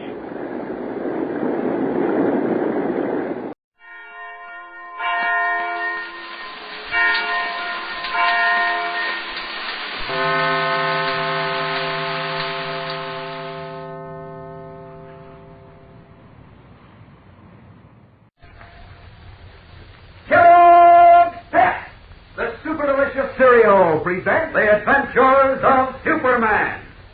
Faster than a speeding bullet. More powerful than a locomotive. Able to leap tall buildings at a single bound. Look, up in the sky. It's a bird. It's a plane. It's Superman. Yes, it's Superman, strange visitor from another planet, who came to Earth with powers and abilities far beyond those of mortal men. Superman, defender of law and order, champion of equal rights, valiant, courageous fighter against the forces of hate and prejudice, who today, in his guise of Clark Kent, becomes involved in a thrilling Oriental mystery. We'll join him in a moment. But first, our friend Dan McCullough would like to have a word with you. Come in, Dan. You know, gang, I'm not one to be handing out advice, but I'd like to make a suggestion. I suggest that you get busy on the double quick and round out your collection of comic buttons from packages of Kellogg's Pep. Because, well, there'll be exciting news for you on Monday. But meanwhile, be sure to be on hand when Mom opens a new package of Pep and get your new comic button. If it's a duplicate, all the better. Then you can have the fun of trading with your pals and maybe get just the one to complete your collection of all 18 buttons in this series. They're real humdingers, you know. Pictures of your favorite funny sheet characters, like Orphan Annie and Lillums and Smilin' Jack. Superman, too. We couldn't leave him out. Every single one of these Pep comic buttons is a real eye-catcher. And it's a wonderful feeling when you wear your whole collection pinned on your jacket or your dress or cap. So, hop to it, gang. Ask Mom to get you some more of that super delicious whole wheat flake cereal, Kellogg's Pep, because that's the only way you can get these exclusive prizes. You don't send in any money, not even a box stop, and you can't buy them anywhere, but you'll find a comic button to help round out your collection in every package of P.E.P. Pep, the Sunshine Cereal, made by Kellogg's of Battle Creek. Now, The Adventures of Superman. As our story opens today, Clark Kent and his editor, Perry White, are on their way by car to the Chinese section of the city in response to an urgent summons from Dr. Chi Wan, learned scholar and collector of Oriental art. Darkness has fallen, and the narrow, winding streets are empty, save for a few wraith-like figures half hidden in shadowed doorways. Here and there, a dim light burns in a store window piled high with bits of milky jade, lacquered boxes, and all manner of strange curios from a land beyond the seas. The unearthly silence is broken only by the purr of the car. Listen. Isn't it a little strange that Dr. Wan didn't tell you why he wanted to see you, Chief? Must have had his reasons. Yes, I guess so. Incidentally, wasn't he educated here in the United States? Yeah, that's right. Now, take it easy. I think that's the house over there. Huh? Isn't that number 44? Uh-huh. Yeah, that's it. I'll park right in front of it. Better play safe and lock the car. Right. Go on, Chief. I'll slide out after you. Okay. Let's go. That's G1's jewelry store. Uh-huh. Hey, it's closed. Yeah, I know. He said to come right upstairs to his apartment. Through this hallway, I guess. Hey, sure is dark in here. It certainly is. Wait a minute. I'll light a match so we don't trip and break our necks. Yeah. Come on, now follow me. Right. I don't know what's on Juan's mind, but it better be something mighty important or I'll wring his neck for dragging me down here at this hour. It must be important. Hang it, the match went out. Wait, I'll light another. Chief, look out! Duck! What happened? Someone threw a knife at us. Good God, Fred. What? I don't know. I just happened to turn my head when your match went out and saw a figure crouched below us in the hallway. Well, where is he? Come on, let's get No, down. wait a minute. Hold it. He's gone now, and we'll never find him in this maze of winding streets. Yes, you're right. Well, where's the knife? Here. Stuck in this side wall. Well, we're pretty lucky, Kent. Just missed this by a fraction of an inch. Just missed your back. Here, wait, I'll wrap a handkerchief around the handle and pull it out. Yeah, show it to G1. Maybe he can explain this attempted murder. Yes, come on. Let's go on up to his apartment before someone else decides to use us as a target. He should have known we'd run into something screwy in this neck of the woods. cannot tell you, honest friend, how distressed I am at what has happened, and how pained I would have been had any harm befallen you. Well, not nearly so pained as Kent and I would have been if that knife had landed in his back or in mine. It was a lucky thing I happened to turn around just as that devil let it fly. Now, look here, T1. What's this all about? People don't go around throwing knives at strangers without reason. There is reason, Mr. White. Good and ample reason. You see, I am convinced that before the next sun rises, I shall be dead. What do you mean, Dr. Juan? Have you lost your mind? Please, there is little time, and I have much to tell you. But first you must give me your solemn oath that not one word of what I am about to reveal shall ever pass your lips. Well, that all depends. If it's information the police should have, I am not going to withhold it. I am convinced that the police can be of little assistance. For believe me, I should have called them long ago. Sounds crazy to me, but okay, I'll keep your secret. Good. And you, Mr. Kent? Of course. I'm grateful to you both. Now, here is my story. In 1930, while traveling through western China, I discovered in an ancient temple in the province of Shenxing a goatskin manuscript written by an unknown scholar 3,000 years ago. Hey, that's a long way back, Dr. Juan. The Chinese Empire is more than 4,000 years old, Mr. Kent. Oh, what about the manuscript? What was on it? The manuscript said that he who finds the 10 teeth of the sacred green dragon will have life everlasting. Oh, now, look, Juan, I'm a busy man. I run a newspaper, and the owners of that newspaper don't pay me to chase green dragons or pink elephants or purple cows. But I have already found the dragon. But you have? Where, Dr. Juan? In the ruins of the Shenxing Temple. It was an idol, hand-carved from ebony, but the teeth were missing. Vandals had stolen them. Well, who'd want a handful of teeth, even from a green dragon? You do not understand. The 10 teeth of the sacred dragon are 10 pieces of pure jade, each one of which is engraved with a Chinese symbol. Each symbol describes a rare herb, found only in the lofty mountains of western China. When all 10 herbs are combined and ground into a powder, that powder renders the human body free of disease forever. And you believe that, Juan? I cannot help but believe it. For even now I have in my possession 6 of the dragon's teeth. Well, that's fine, but what's this got to do with all that mumbo-jumbo about going to your grave? Everything. It is my possession of the jade teeth that has cast over me the shadow of death. Just what do you mean, Dr. Juan? You see, it is this way. Somehow the Japanese, when they overran China, learned of the ancient manuscript and its secret. Through torture and murder of my people, a group of them came into possession of 4 of the jade teeth. So what? The Japs are licked. They can't hurt you now. I know. But that is not the end of the story. Oh. Oh, well, go on. Sometime before Hirohito's war makers were brought to their knees, even before Hitler was vanquished, the precious jade teeth and their secret were turned over to the Nazis. Apparently, they have since fallen into the hands of a group who are still carrying on undercover fascist activities, in preparation, no doubt, for another war. And this gang found out you owned 6 of the 10 jade teeth, eh? Precisely. The reason for their desire to own and control the secret of everlasting life is self-evident. Of course. Say, they could build an army of supermen with stuff like that. Now, what makes you so sure they'll attempt to kill you to get the teeth, Dr. Juan? Because I have already refused 3 offers to sell. The last offer made was for a fabulous sum. When I rejected it, I was pointedly warned that unless I reconsidered by midnight tonight, I would forfeit my life. Well, who told you that? A man named Karl Schrader, an underground German fascist who has been posing as an art dealer. Now, look, I should think this would be a case for the police or the FBI. No, there would be questions to answer. Unwanted publicity of a sort that would imperil the secret of the dragon's teeth. A secret that belongs not to one man or a group of men, but to all the world. Well, that's all very well, but Besides, I've been warned against.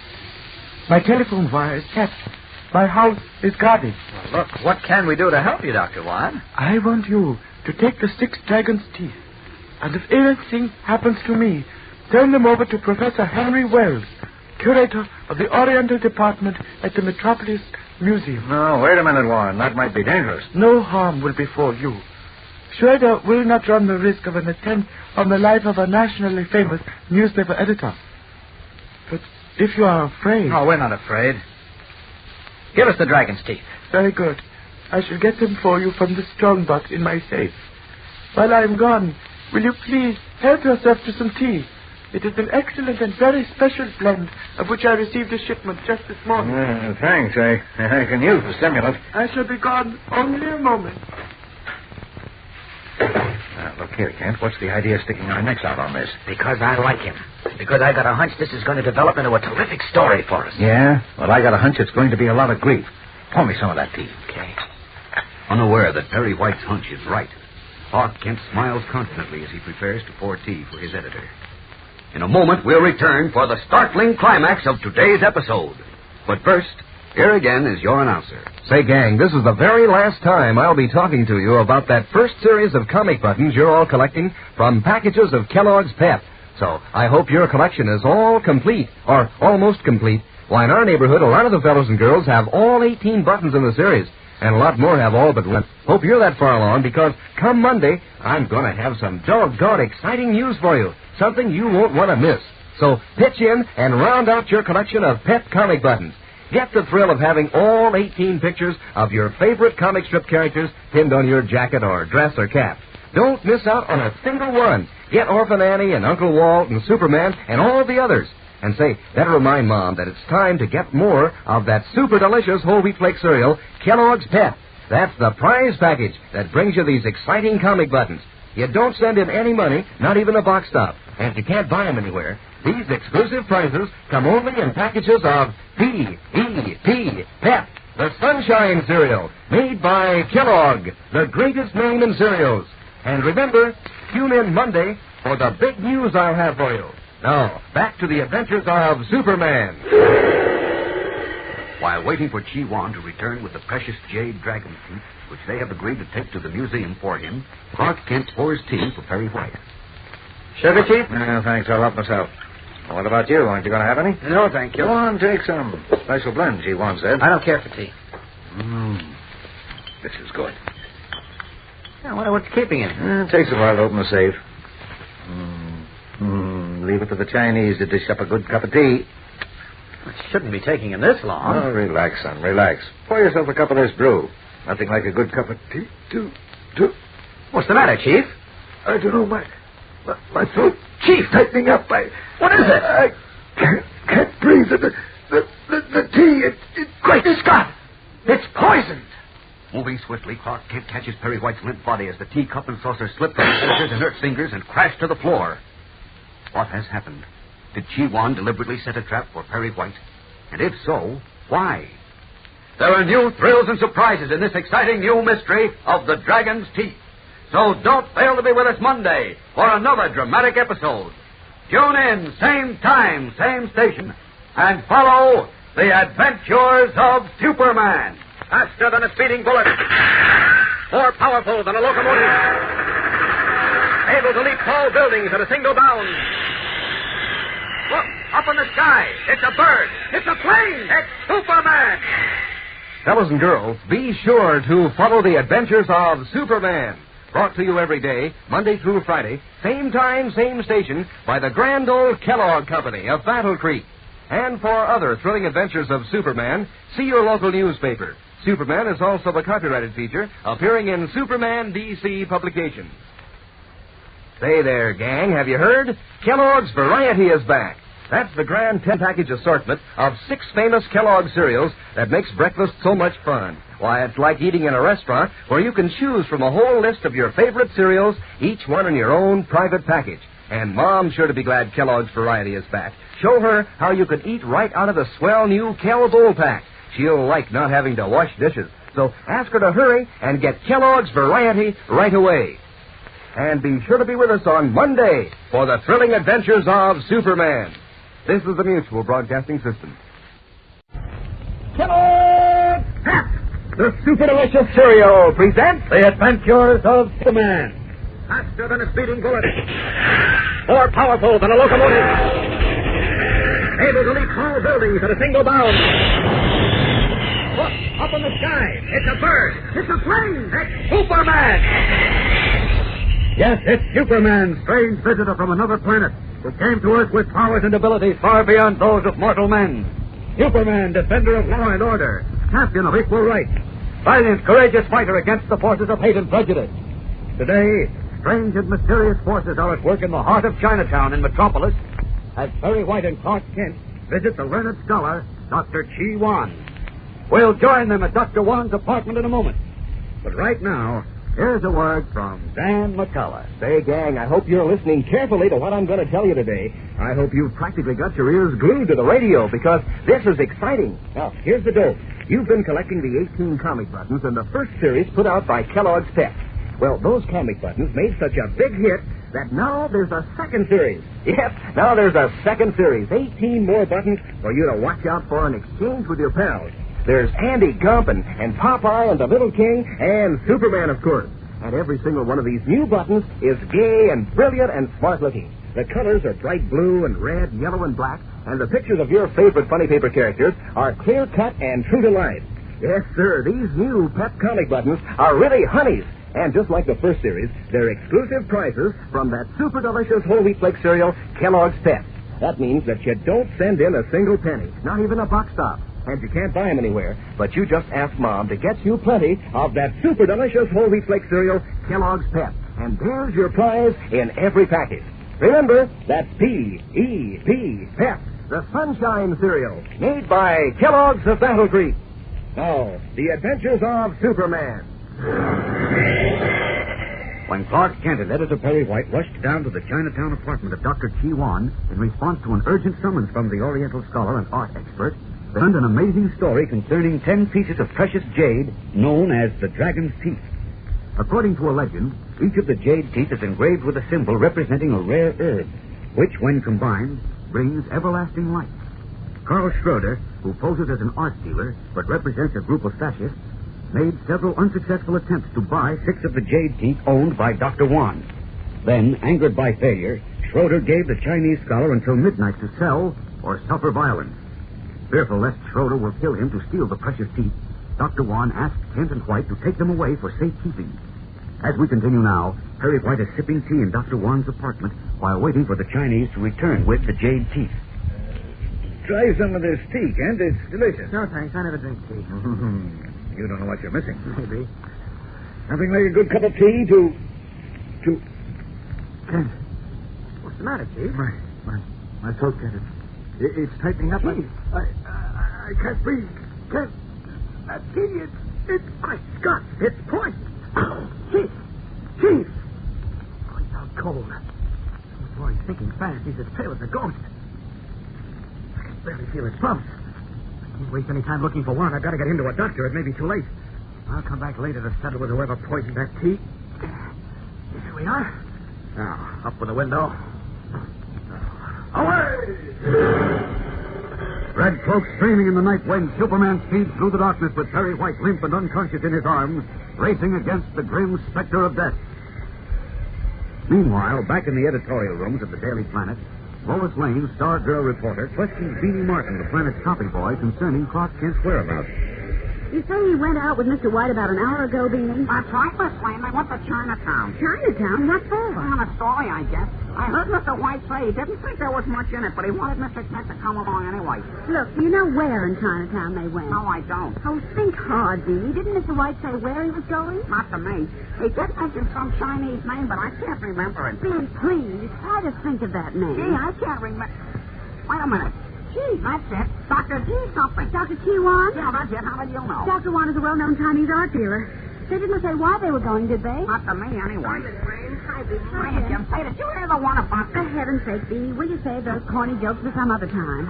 Okay. See you later. Well, what's cooking, Miss Lane? You seem upset. I am, Jim. From what Beanie just told me, Clark and the Chief are down in Chinatown digging up another story, and I'm... Chinatown? Yes, and I'm going down there to cut myself in on whatever it is. Now, wait a minute. It's almost 11 o'clock. No time in that for a girl to be alone down in... nonsense. I can take care of myself. I'll see you tomorrow. Oh, no, you won't. I'm coming with you. Wait till I grab my hat and coat. What makes you think they're Dr. Chi Wan's place, Miss Lane? Beanie said he heard the Chief mention the name. There it is, driver. Number 44 on the right. Okay, miss. That'll be 85. I've got it, Miss Lane. You get out. Okay. Here, driver. Keep the change. Want me to wait? Why, no, thank you. We expect to be quite a while. Okay. Nowhere to, Miss Lane. Well, that's Dr. Warren's store, but it's closed. Yeah, everything seems to be closed around here. Let's take a look at the store, Jim. He may be in the back. Okay. Shut tight. Hey, wait a minute. There's a card stuck in the glass. What is that? Let's see. The store is closed. Inquire upstairs. That means he lives above the store. We should have thought of that. Come on. Right. This must be the entrance through the hallway. It's dark. How do we find the stairs? Just stumble over them, I guess. I haven't any matches. Oh, here they are. Be careful. You go up first, and I'll follow you. Are you sure the card said upstairs above the store, Jim? Jimmy, where are you? Here. Well, why didn't you say so? Got me scared to death. I thought I heard someone moving around in the hallway. I guess not. Oh, don't do that again. I talked to you. Please answer. Sorry, I didn't mean to scare you. Okay, come along. Blaine. What? Stop. There is someone down in the hallway. How do you know? I can hear someone moving. Hear those boards creak? No. I don't hear anything. Listen. Oh, yes, I hear it now. Jim, what do we do? Maybe it's just some bum moving around. Let's get up the landing. Golly, I wish it weren't so dark. He's following us up the stairs. Whoever it is. Where's the door? There must be a door to Dr. Juan's apartment. Don't move. He's coming, all right. Jimmy, where are you? Right here. Oh. Stand back against the wall, McLean. Here he comes. He's got a knife. Oh, Jimmy, what happened? I kicked him in the shin. Oh, Rick, find the door and bang on it. Here it is. Dr. Juan. Dr. Juan. Who's there? Miss Lane and Mr. Olson of the Daily Planet. Please open the door. Come in, Miss Lane. Come on, Jim. Close the door, Dr. Juan. Hurry. Hurry, please. Take it easy, Miss Lane. May I ask what happened? We came here to look for Clark Kent and Perry White, and someone with a knife followed us up the steps. If it hadn't been for Jim here, I don't know what would have happened. Please sit down, both of you. Possibly you can explain something to me. Yes, but first, has Mr. White been here? Yes. Both Mr. White and Mr. Kent were seated in this room not 5 minutes ago. Well, where are they now? I don't know. Mr. White was seated in the very chair you are in now, Miss Lane. He was drinking tea, as you can readily see. I excused myself for a moment to get something, but when I came back, they were gone. Both of them. That's strange. Golly. Stranger than you think, Miss Lane, since both doors leading from this room were locked. What about the windows? That one was open. It looks out on the rear yard, but they couldn't possibly have gone out the window. There's a drop of 30 feet to a stone wall. What were they doing here in the first place? That, unfortunately, is something I cannot explain. It seems there are a lot of unexplained things happening around here, Dr. Juan. Jimmy, I think we'd better go. Will you please lead us safely to a taxicab, Dr. Juan? I suggest, Miss Lane, that you do not leave this house. What? What do you mean? I strongly advise that you and Mr. Olson remain here until daylight. Otherwise, you may lose your lives. For a moment, Lois Lane and Jim Olson are startled at the ominous warning Dr. Chi Wan has just given them. Then the thought occurs to them that Dr. Wan himself may be responsible for what has happened. We'll know more in a moment when we return for the climax of today's episode. But first, here again is your announcer. You know, gang, I'll bet you weren't really surprised when I told you a while ago that Kellogg's Pep is putting out a second series of comic buttons, because you probably guessed that a second series would be along. But I'll bet you never guessed how swell these new comic buttons would be. Take the picture of Lord Plushbottom, for instance, with his high silk hat and his snow-white mustache and monocle. Or Popeye, looking so tough he must have eaten a big can of spinach. Or Superman himself. Yes, sir, these new second series Pep comic buttons are real humdingers, done up in bright red and blue and black and yellow on a gleaming white background. Every single one of these 18 new comic buttons is so bright and clear-cut that, well, you'll want to collect them all. So hop to it. Get the first series and the second series. You know, these comic buttons are easy to get. You don't send in any money, not even a box stop. And you can't buy them anywhere. Just ask Mom to get you plenty of that super delicious whole wheat flake cereal, Kellogg's Pep. And there's your exclusive prize inside the package. That's P-E-P, Pep, the Sunshine Cereal, made by Kellogg, the greatest name in cereals. Now, back to the adventures of Superman. Shaken by their encounter in the dark hallway of Dr. Chi Wan's Chinatown apartment, Lois Lane and Jimmy Olsen were about to leave to investigate the strange disappearance of Clark Kent and Perry White when the Chinese scholar stopped them by saying, I suggest, Miss Lane, that you do not leave this house. Why not? I strongly advise that you both remain here until daylight.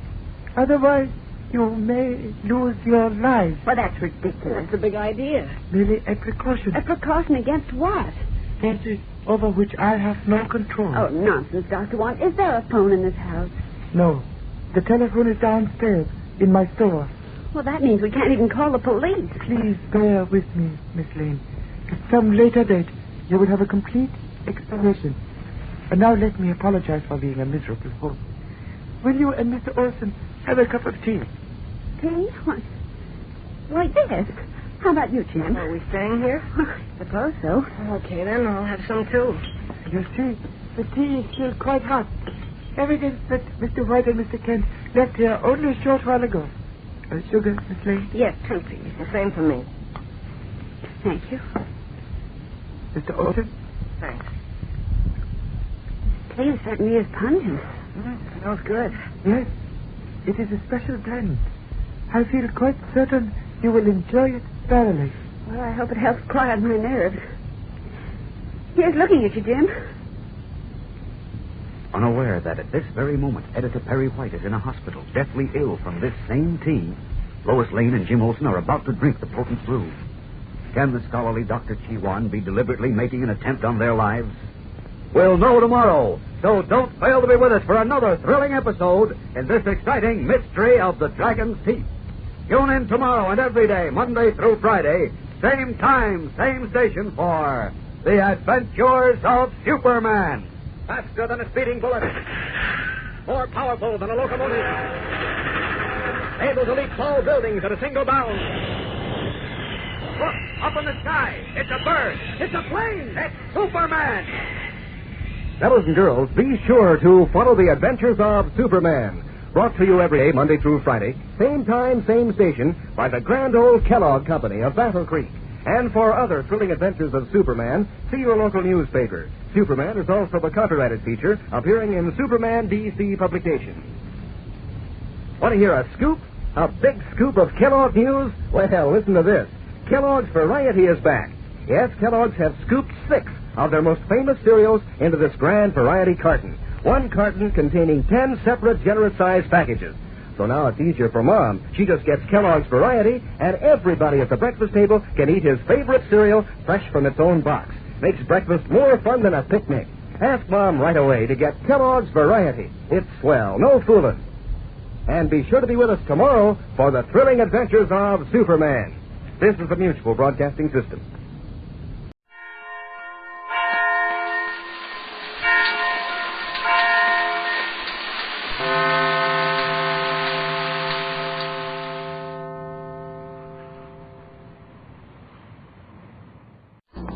Finding life rather dull? Dreaming again of exotic places? Wishing you were somewhere else? We offer you Escape.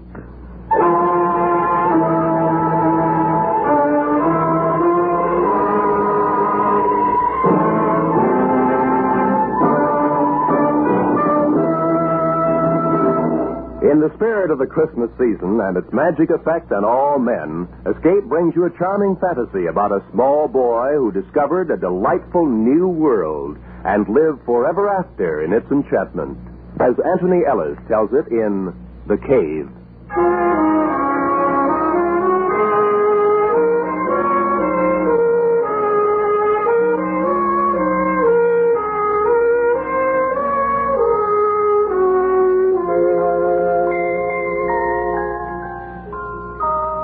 It's on days like this that I remember how it used to be before I found the cave. This day in particular. Of course, it's hard to see everything as it really was. Time has a habit of distorting the memories. Memories. Christmas. Christmas Day. Oh, what a long time ago that was. I was 10. And an unpopular uncle had distinguished himself by giving me a flashlight. And it was enormous. 4 batteries and the most incredible gleam to its metal case. I couldn't wait to try it out.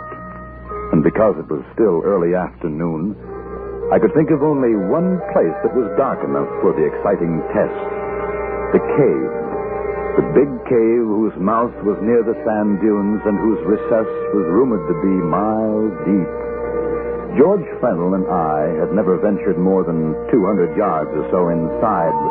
But on that Christmas afternoon, I knew that the cold darkness of the cave would have no fears for George and me. We met near the dunes as arranged to compare notes on our respective Christmas presents. It was quite warm, and the snow was beginning to melt in patches. A few gulls were wheeling about nearby. It was as I have remembered it all my life. Listen, I bet it'll work like a searchlight tonight. Oh, there's a wood, all right. Maybe they'll let it stay up tonight. If it doesn't get cold, we could play pirates. I use my new gun. I thought we might go in the cave this afternoon. Hey, that's Keen. Oh, maybe they'll get sore. I had to get all dressed up today. Oh, get dirty? Besides, we could go a real long way inside and this. I wouldn't want to go in too far. They say the cave goes off in a lot of tunnels. You can get lost. Maybe. Haven't got a flashlight. Sure, that's right. And with my gun, sure, we can explore. Come on. I'll race you to the cave.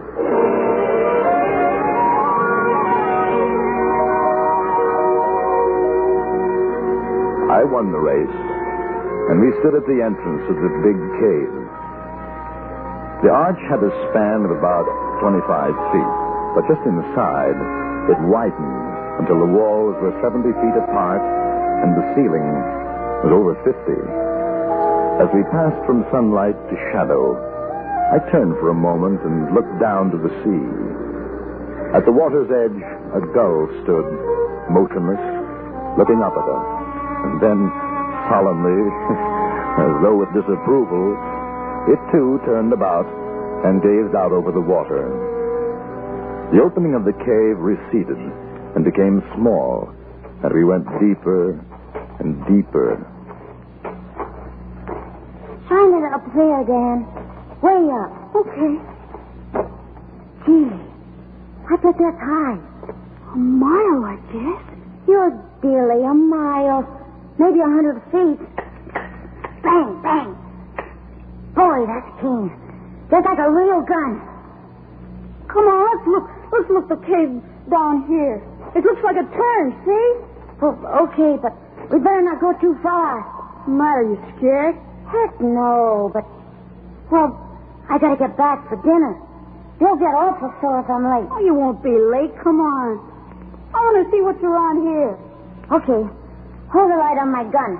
I gotta reload.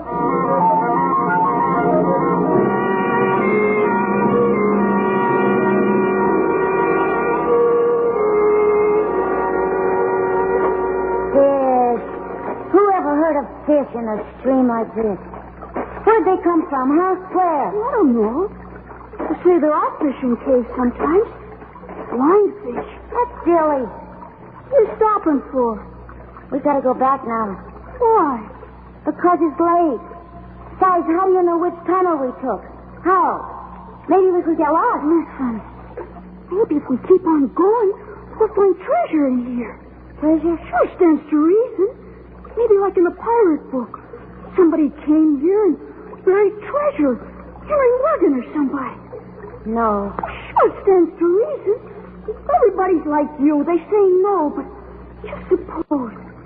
If no one's looked, how'd they know? I think we better get back. Maybe tomorrow we can look. Cave's getting awful narrow. We might even find old pirate bones and swords. You got too much imagination. I heard them saying so at home. I don't want to go any farther. I'm going to. Okay. Give me the flashlight. No. You want to go back? You go back in the dark. They'll be mad. It's late. Just for a little while. If we don't find anything, well, then we'll go back. All right. but only a little while. I'm thirsty.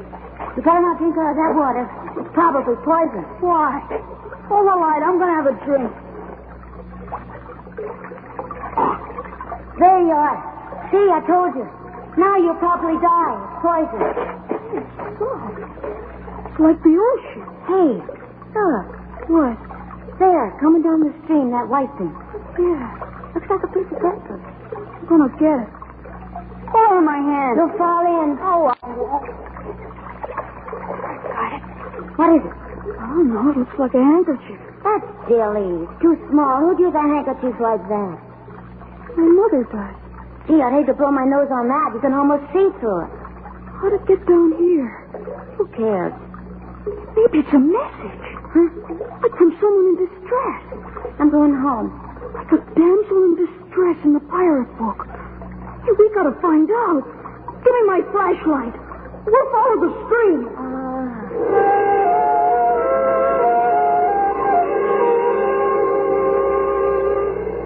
We followed the stream.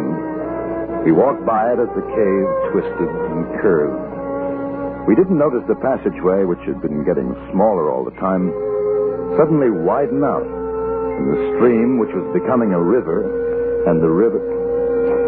The river! Hey, What? where's the other side of the water? There isn't any. It keeps going. It's like a lake. Or maybe a sea. There's little waves. Dan, Huh? turn the light around. The walls are gone. There's no walls. There's gotta be. It's a cave. There's no top to it either. It's still too high to see, that's all. Let's go home. Let's go home right now. What are you afraid of?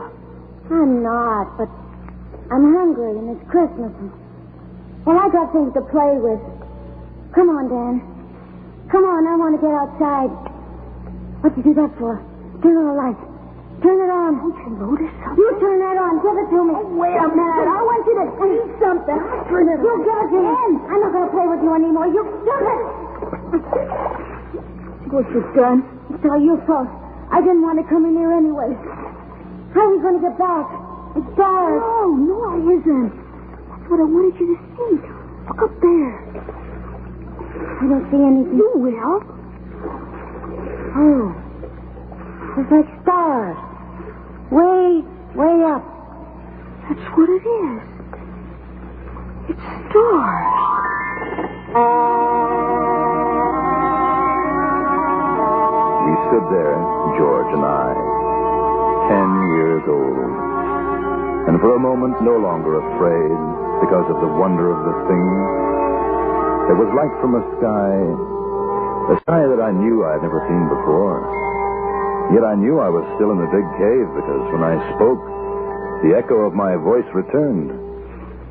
It's beautiful. I can't find it. The water's too deep. Dan. That's funny. You're always saying that. It's not going to be funny when we can't get home. Dan!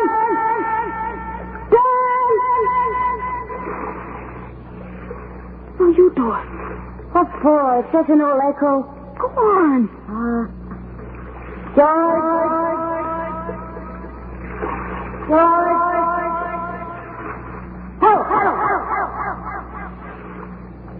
There. How can there be an echo when there's no cave anymore? You're trying to scare me. Well, I'm going. You can come too if you want. Dan, please. Oh, but nobody's ever been in here ever. I bet we're the first. Except for pirates, maybe. I wish we could see more. If my mother hadn't taken away my matches, we could find our way out okay. Golly, it's night. Come on. Please. I'm hungry. Somebody's here. Somebody else. Sounds like it's over there. No, don't go there. Dan, I'm scared. I don't like this place. Go home if you want to. I can see someone. Look. Gee. He's digging in the sand. Don't Let's go any closer, Dan. Let go of me. I want to see what he's doing. Look. Some other people. They got swords. Got you, Namby, you scurvy wretch. Look on him, bully. No, don't hit me, Captain. I just wanted to see if the treasure was still there. It's the truth, I did. I'll show you what's there, you pot-bellied toad. No, Captain, no. You're killing me. No, please, no. I wasn't touching the treasure. Don't hit me again. Don't kill me. I haven't started to kill you yet, Namby. Come on, bullies. Lie on. We'll exercise our appetite for the feast.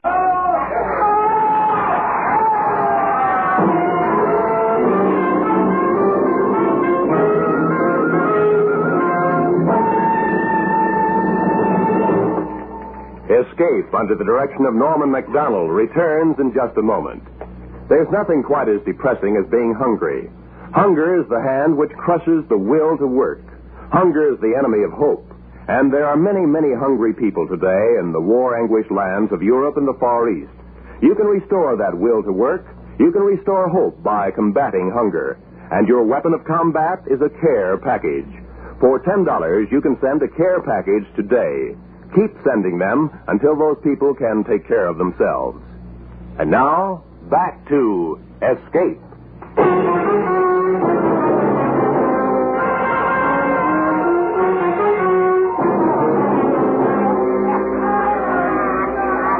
In that faint light from the stars of another world, the world of the big cave, George and I watched.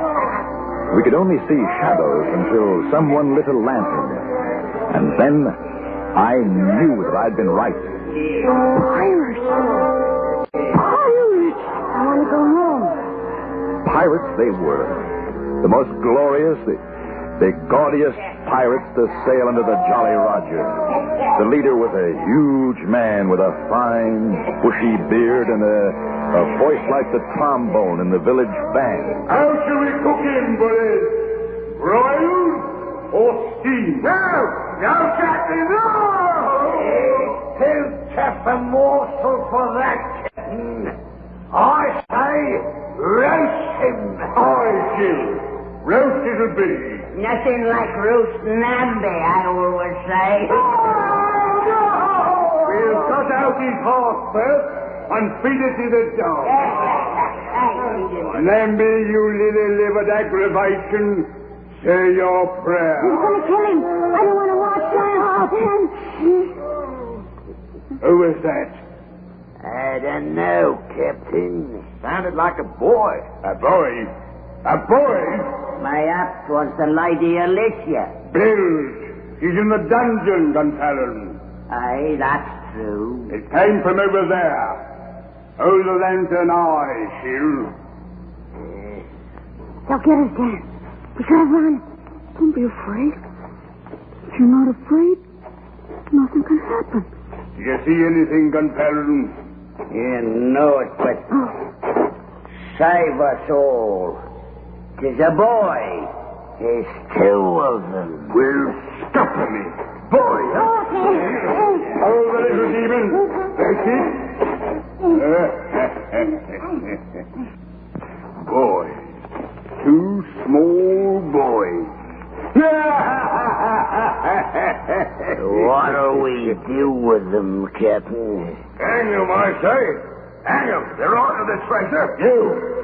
Were it not Christmas, Namby, I should have turned you inside out. How's a bliss a blethering jaw? Aye, Captain. Aye.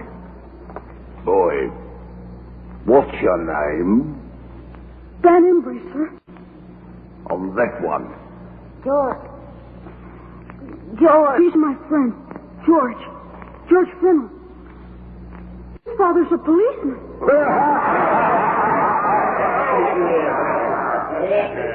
Where'd you come from, boy? Greenfield? That's outside the cave. Cave? What cave? What do you do here? Whose spies are you? Answer up! Just exploring. We got here, that's all. Exploring? Where's your ship? We didn't come in a ship. What, no ship? They're boys, Captain. What harm can they do? Come, it's Christmas. I say feed them and send them on their way. What's Christmas got to do with it? If there's spies, it's the place for them. We're not spies. Honest. We'll look into this further. Meantime, the goose and supping pig should be ready. I say it's time for the feast. How say you with it? Are you hungry, boy? Yes, sir. And him? He's hungry, too. Then join us. And Merry Christmas. For no man can say Captain Blackton lacks the Christian spirit. Am I right, Member? You're right, Captain. Right as rain. I'd have slit your gullet had you said me nay. Merry Christmas. And break out the rum barrel.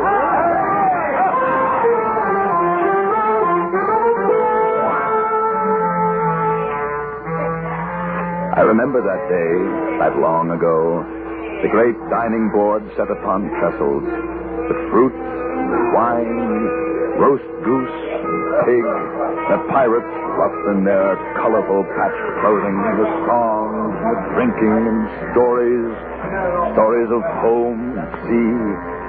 Such Christmases are dreamt of, and I had dreamed it to come true. George sat next to me, eyes wide and unbelieving. And after the plum pudding, we were called on to sing a carol.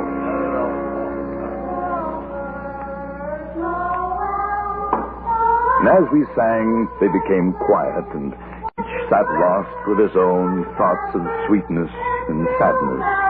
The little man Namby, bird-like and asleep. Don Fallon, thin as a twig, a patch over one eye, and the other kindly and wise. Jill and the captain, tears coursing down their cheeks. These were my pirates, my own.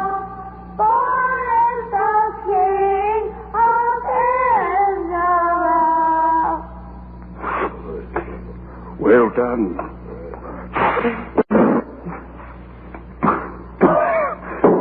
Well done, I say. A dollop of rum for the boy. Come on. Captain, this being a happy day with us, let's share with those less fortunate. Less fortunate?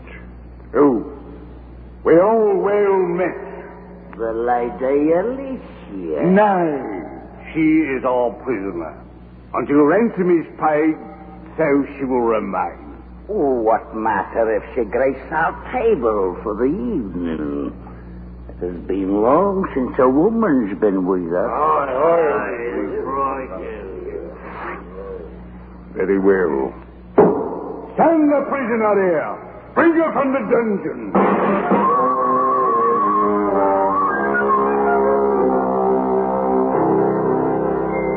Then I thought of the fine lace handkerchief we had found in the stream.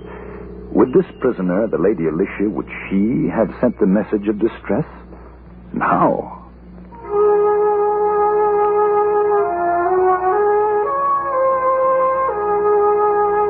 They brought her in. And to me, she looked as she should have looked. The most beautiful lady in the world. Gowned in silks, with a pale but proud face. I fell in love with her, and I was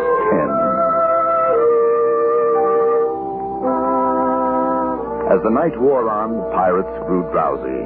One after another, their heads drooped, and soon all were asleep. Even George, sitting small in his great chair, nodded. I went to the Lady Alicia's side. It was your handkerchief we found in the stream, wasn't it? Yes, I had not dared to hope. But they have you locked in a dungeon. Beyond my window is a running brook. I prayed that when I dropped the kerchief, it would by some happy chance be discovered. Oh, I found it all right. You are very brave to have come here. How long have they kept you in prison? 6 months now. We were sailing to the Indies. Our ship was taken, and I alone survived. Now they hold me for ransom. That's terrible. Gosh, I wish I could do something to save you. There is nothing. I know I'm not very big, but maybe I could fight there them. There are too many for you. They're all asleep. Come on, we can get away now. Let's go home. Home? Sure, our folks are going to be mad. George, we've got to save her. If you could but escape and deliver a message to my father. Sure. Okay. Where does he live? London. Lord Basingstoke. He will reward you well. Sure. But we got to go now. I don't want to leave you. They'll be angry when they wake up. My hope will rest in you. I shall pray for your safety and return. Gee whiz, Dan. Come on. Go ahead. I'll be right along. Okay, but hurry up. I'll wait by the water. Will you be all right? Yes. Suppose I come back and you're not here. I shall try to leave a message. I'm Dan. I know. When I get older, I'll marry you. You're beautiful. I'll wait for you. You must go before they're awake. I don't want to go. You will come back to me. Here. I love you. Hurry up, Dan. Gee whiz, I want to get home. They'll be mad.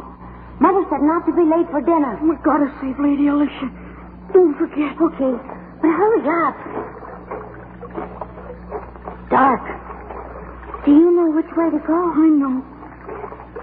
I don't want to fall in the stream and get all wet. I got my good clothes on. You won't. I'm sorry I dropped your flashlight in. But save up. Get you another. I don't mind. I bet it's awful late.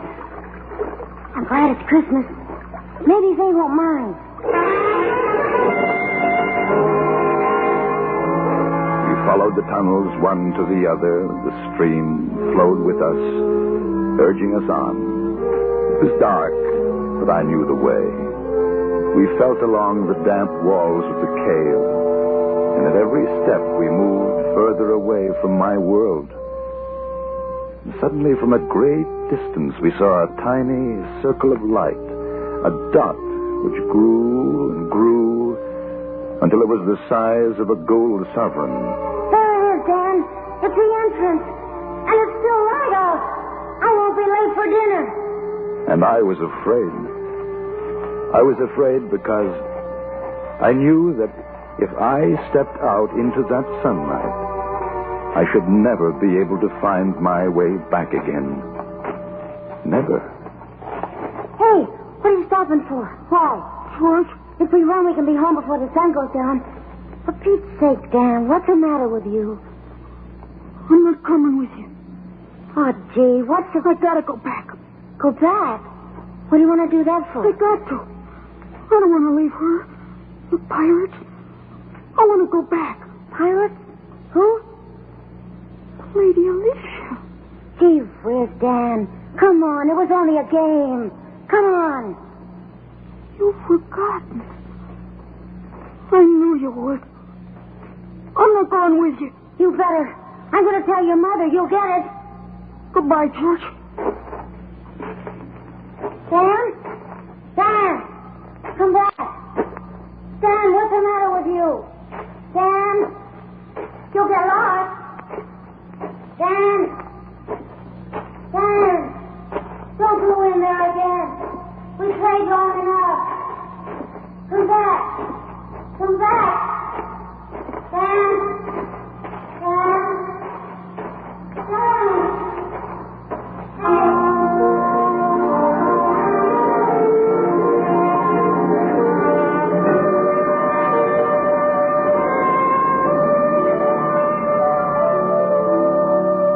I turned away from George and the speck of light that was outside. His voice followed me, plaintive and lonely. And then as I found the stream again, There was no sound but that of gentle water and my own steps. And the stream became a river, and the river broadened. The walls of the cave fell away, and I'd found my pirates again.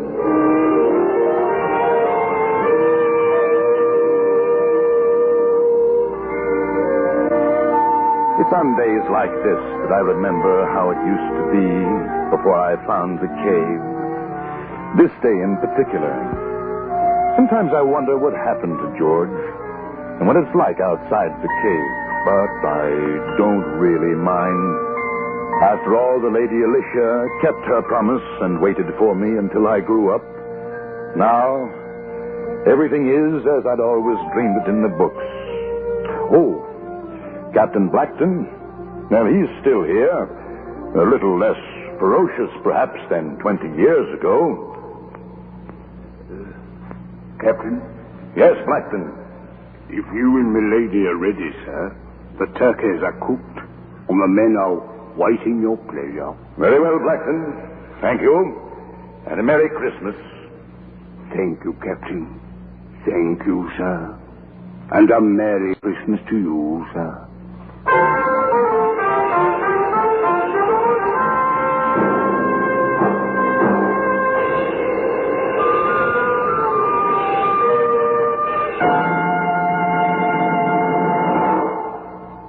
Under the direction of Norman MacDonald, Escape has brought you The Cave by Anthony Ellis. Featured in the cast were John Daner, Georgia Ellis, Peggy Weber, Jay Novello, Charlie Long, Lou Krugman, Wilms Herbert, and Eileen Erskine. The special music for Escape was composed and conducted by Ivan Ditmars. Next week, escape with us to a placid English village and the company of an equally placid little old man who one day shook the world, as H.G. Wells told it in his delightful story, The Man Who Could Work Miracles.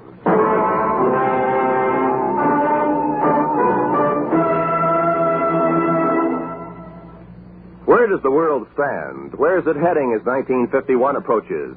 Next Sunday, CBS will bring you an exciting, timely appraisal of the world situation and some of the answers when 10 top CBS News correspondents are heard in a special broadcast entitled The Challenge of the 50s, Years of Crises. Remember, that's next Sunday afternoon on most of these same CBS stations. Now, stay tuned for Make Believe Town, which follows immediately on most of these same CBS stations. Roy Rowan speaking.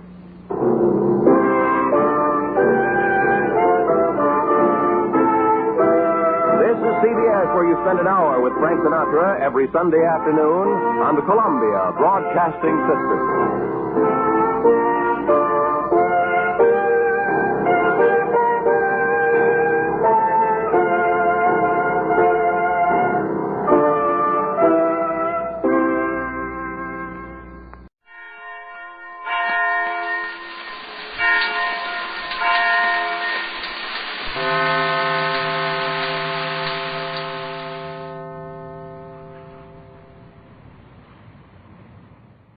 You, finding life rather dull, dreaming again of exotic places, wishing you were somewhere else? We offer you Escape.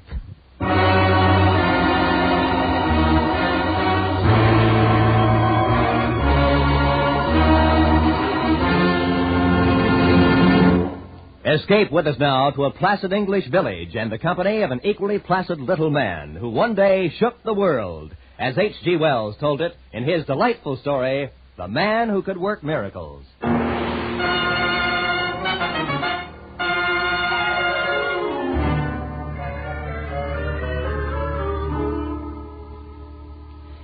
Now, I might say right in the beginning that I ain't the kind of chap who has a naturally argumentative disposition. Oh, no, quite the contrary.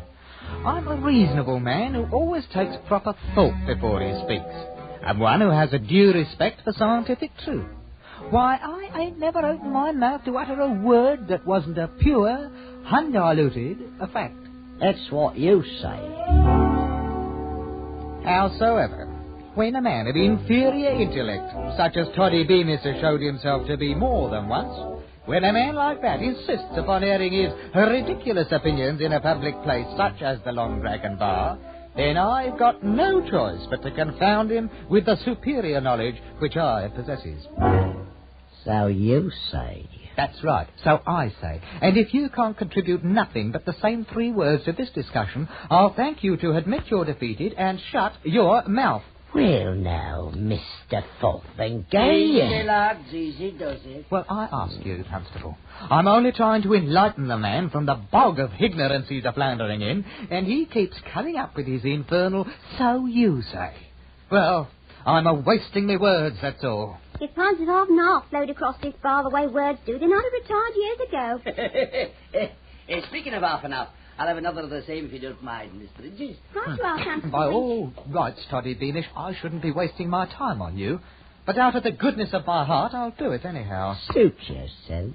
Now, let's take, for example, that pint of ale that you're holding in your hand. It's pretty nigh empty. Well, now, supposing, for instance, if that ale was to turn into wine. I never cared much for wine. Always liked ale better.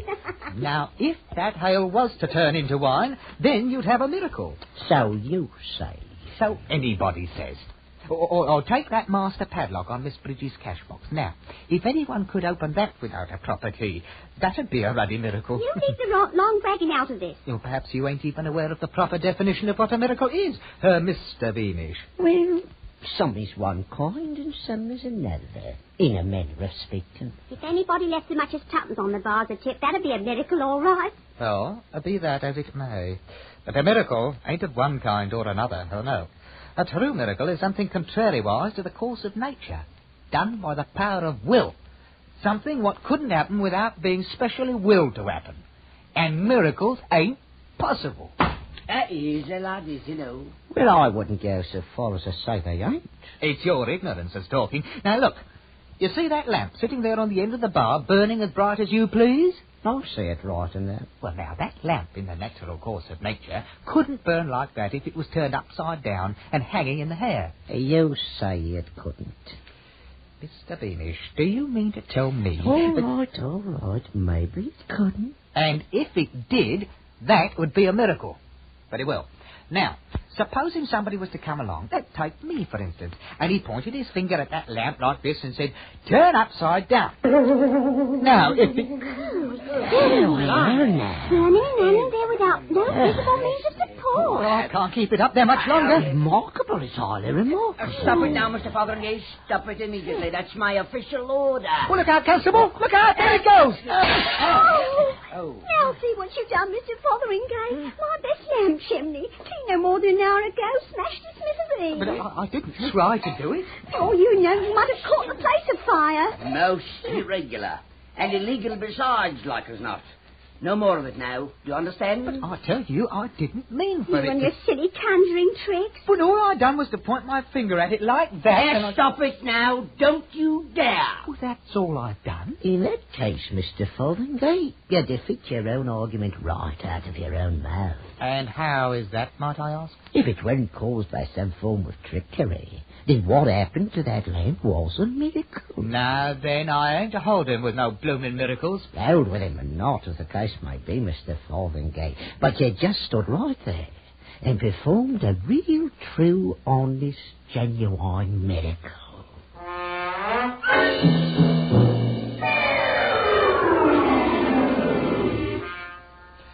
It weren't a matter of being asked to leave the Long Dragon, you understand. I'd already had my mind set on going anyhow. A place what's full of ignorant superstition ain't the kind of place for a man of rational intellect to be doing his thinking in. And thinking was just what was called for. On the one hand, I wasn't ready to swallow no miracle theory, but on the other hand, I wasn't able to recollect no scientific principle that might account for that which had occurred. As you might say, the question had dissolved itself into a dilemma. Well, my landlady, Mrs. Tetherington, was sitting up in the parlour when I come in. Good evening, Mr. Fotheringay. But I can't recall saying anything to her. Very well, Mr. Fotheringay. I went straight to my own room, closed my door and lit the candle. Then I sat on the edge of my bed, grappling with the problem in a heroic fashion and trying to puzzle out the ultimate solution. Well, now, that wasn't no easy thing to do. It couldn't have happened, but it had happened. Which ain't logic, no matter how you look at it. Why, it'd be the same situation if I was to point my finger at that candle there and say, be raised up in the air. Hey, blimey. Hanging there like a blooming firefly. But it's contrariwise. Whoop, there it goes. No, now, the clap of your hat. Oh, dear, now, where in the tarnation did that confounded thing get to?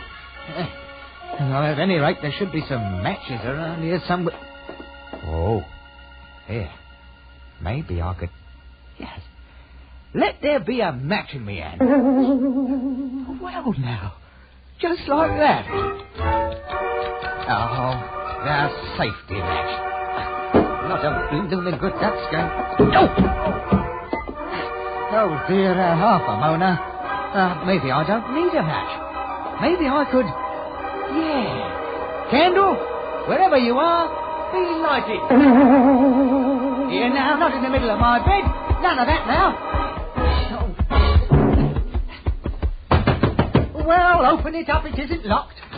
Mr. Fotheringay, might I inquire what's going on up here? Can't you recognise a man who's got his hands full of troubles? Mr. Fotheringay, why is smoke coming out of that bed? Because it caught on fire, that's why. My wall comforter with all burned in it. Taking lighted candles to bed with you, indeed. I'm not taking no candles nowhere, and I'll thank you to leave me the privacy of my own bedchamber. You've been drinking. On the contrary, I've been cogitating upon matters of science, which is far beyond the range of your feeble intellect. Well... Mrs. Tetherington, I might remind you that good steady rumours such as a man like myself ain't so easy to come by nowadays. With which I will bid you a highly, a respectful, a good a night. Well... Well, old vulture. Don't know who she's talking to. Me. A bloke that's only got to point his finger and say, be? And it is. Oh, blimey. If I ain't suddenly got the power to perform miracles. Real, genuine miracles.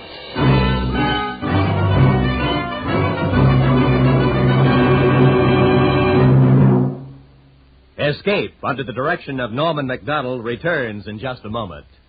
Tomorrow, New Year's Day, CBS will bring you exclusively the broadcast of the Rose Bowl game between the University of Michigan and the University of California.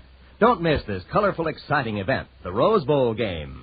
Michigan, the Western Conference champions, against California, fighting for the West Coast's first victory in the present series. It'll be here tomorrow, New Year's Day, on most of these same CBS stations. And now, back to Escape.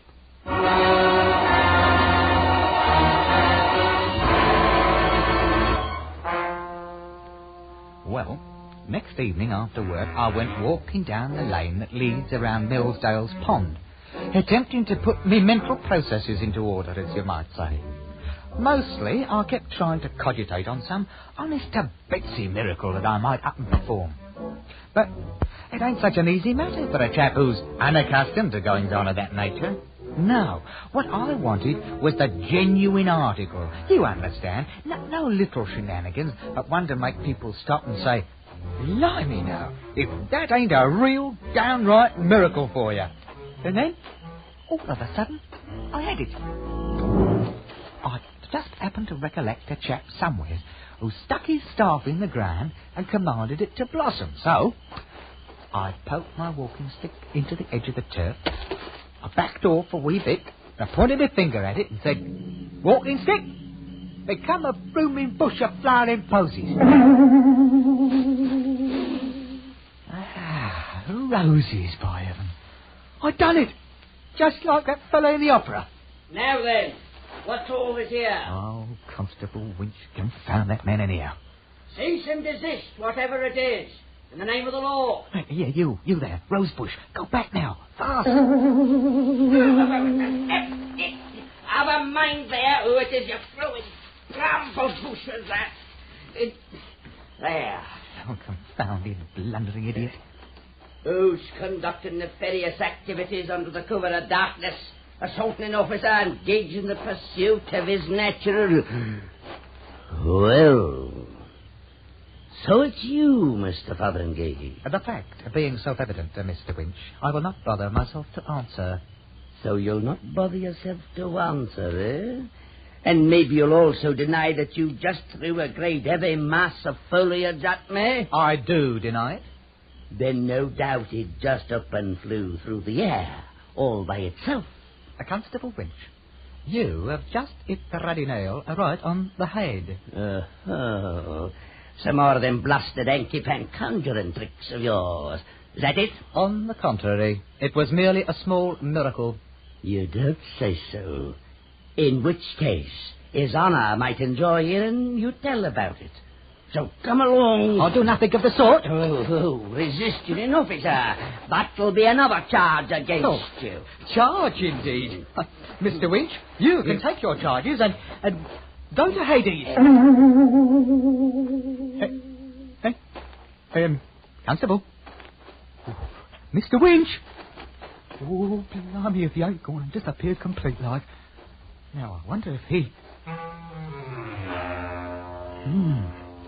Yeah, I'm thinking this miracle business is a bit touchy. Why, a man might find himself in a whole peck of trouble before he learns the knack of the thing. Oh, I'd better go and get myself some real professional advice. Right away.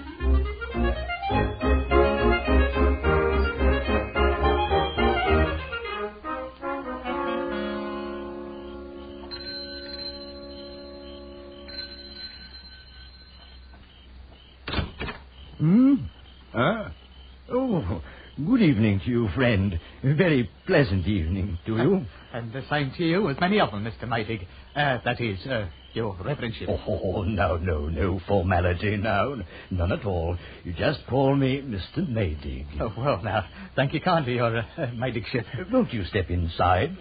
Much obliged to you, Mr. Reverendship. This way, Mr.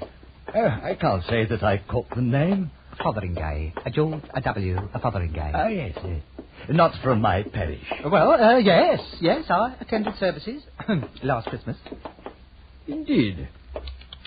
So many people did last Christmas. Well, here we are, Mr. Fotheringay. Take a chair. It's a Fotheringay. Oh, no, not that one. It's weak. I've often thought of doing something about it. Sometime. Yes, that one's fine. Well, if you remind me before I leave, Mr. Mayship, and I'll put that little piece of furniture to rights for you. Oh, then you're a carpenter. Well, only in a manner of speaking, as you might say. Well, now, Mr. Fotheringay, feel entirely free to lay your burdens upon my shoulders. Well, the fact is, the matter which I come here to talk about might be considered of a somewhat a delicate nature. Oh, think nothing of it. Please feel free to speak, freely. My housekeeper retires very early. Oh, no, your reverendship. Nothing like that. Well, then, like what? Well, the subject about which I'm inquiring is miracles. Miracles, yes, indeed. Miracles? Any special kind of miracles? Oh, yes. The kind which I performs myself. I see. And what sort of miracles do you perform? Well, for one thing, I've just finished sending Constable Winch to Hades. Hades? Indeed. Of course, when I realised what had happened, I had him transferred to San Francisco, wherever that is. I'm sure he'll like San Francisco much better. I see you don't believe me. I can't say I blame you either. Well, after all, Mr. Fotheringay. Fotheringay? Well, very well, there's nothing else to do but for me to up and perform a few miracles before we go any further. Well, that's very interesting, I'm sure. Well, now, you take that jar of tobacco there on the table, for instance. Now, suppose I just point my finger at it like this and become a bowl of violets. Well, that's very interesting. See? A bowl of violets. Gobblot. I mean, so it is. Of course, it ain't nothing very spectacular, your reverendship, but it's a sort of miracle a man can pass without tangling himself up in a mass of trouble. It's extraordinary. Very, extraordinary. You can see for yourself, they're real violets. Indeed. Yes, indeed. Now, you take this for example. Become a bowl of fish. Oh, no, not that kind. Live fish in a goldfish bowl, swimming around. Now. That's better. It's amazing. How did you do it? Just told it to. That's all? That's all. When I tells a thing to do it, it does it. It was incredible. Come on me sudden, like you might say. Well, I'd like to know if it's real, genuine miracles or if it ain't. Well, seeing as how miracles ought to come under your reverendship's special province, more or less. Yes, indeed. However, usually in a somewhat more academic fashion, these are more astonishing. Well, as far as I can tell, there ain't no limit to it. Like, for instance, a bowl of fish. Turn into a pigeon. Good heavens. Look at the thing. I say. None of that. You stay away from Mr. Maydick now. And perhaps I'd best become that same jar of tobacco again. Well, Reverend, what do you think about it? It's amazing. It's the most extraordinary thing I've ever seen in my life. Ever expected to see. I've got to think about it, consider the possibilities. Well, I might come back in the morning. Oh, no, I wouldn't hear of it. Look here, I was about to dine when you rang. Wonder if you'd join me. Of course, I'm afraid there's only cold mutton. Well, now, perhaps there's something else you might like better. Oh, anything. Frankly, I've grown to hate the sight of that. But you don't mean that... But why not? Just name it. A pheasant. I haven't tasted pheasant in years. So then now is the time. Let there be a pheasant on the table. No, not like that. Let it be dead and roasted and ready to eat. Oh, look at it. Oh, it's beautiful. Smells good, too. Perhaps we'd better, yes. Let there be 2 pheasants. And truffles? And truffles. Maybe some oysters? 2 dozen oysters. I love it. We better make it 3 dozen. And some cheddar. Oh, we must have some cheddar. Oh, yes. A pound of cheddar. And now, what to drink, Your Reverendship? Champagne? Well, I really shouldn't. Well, perhaps a small bottle of Moselle. 6 bottles of Moselle. A keg of Star and a case of champagne.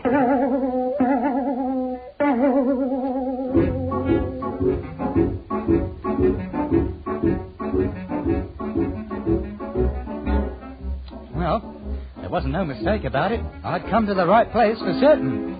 Once Mr. Maydick got over his first astonishment, he turned out full of ideas for brand new miracles. Things I might never have thought of, like as not. Well, we polished off that meal in no time at all. And an hour later, we was out walking in the dark streets of the village, churning out miraculous jobs so fast I fairly wore out my finger a-pointing with it. I couldn't begin to tell you all the things we'd done there in a couple of hours, but, well, we installed a new railway line. We drained Flinders Swamp and turned it into a meadow. We cured the vicar's warts, paved all the roads, eliminated taxation, reformed the Lord Mayor, and made all the girls in the village beautiful.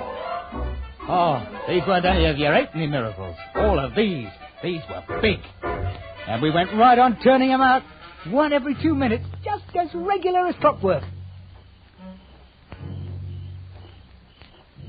Well, by midnight we passed clean through the village, and we were walking along the lane by Millsdale's Pond, fairly tired out by all of that thinking and pointing and performing of miracles. Mr. Fotheringay, I've just thought of another one. Oh, indeed, and what might it be? The village clock. Listen to it now. Oh, it's terrible. Oh, that's true enough. It hasn't got a very melodious sound to it. Then let's give them a good clock, a great, rich, booming one, shall we? All right, Mr. Maydick.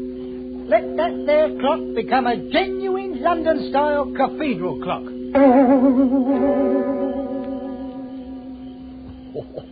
Oh, that's much better. Much better. Oh, the people of this village are going to have a big surprise when they wake up in the morning. After all we've done for them tonight.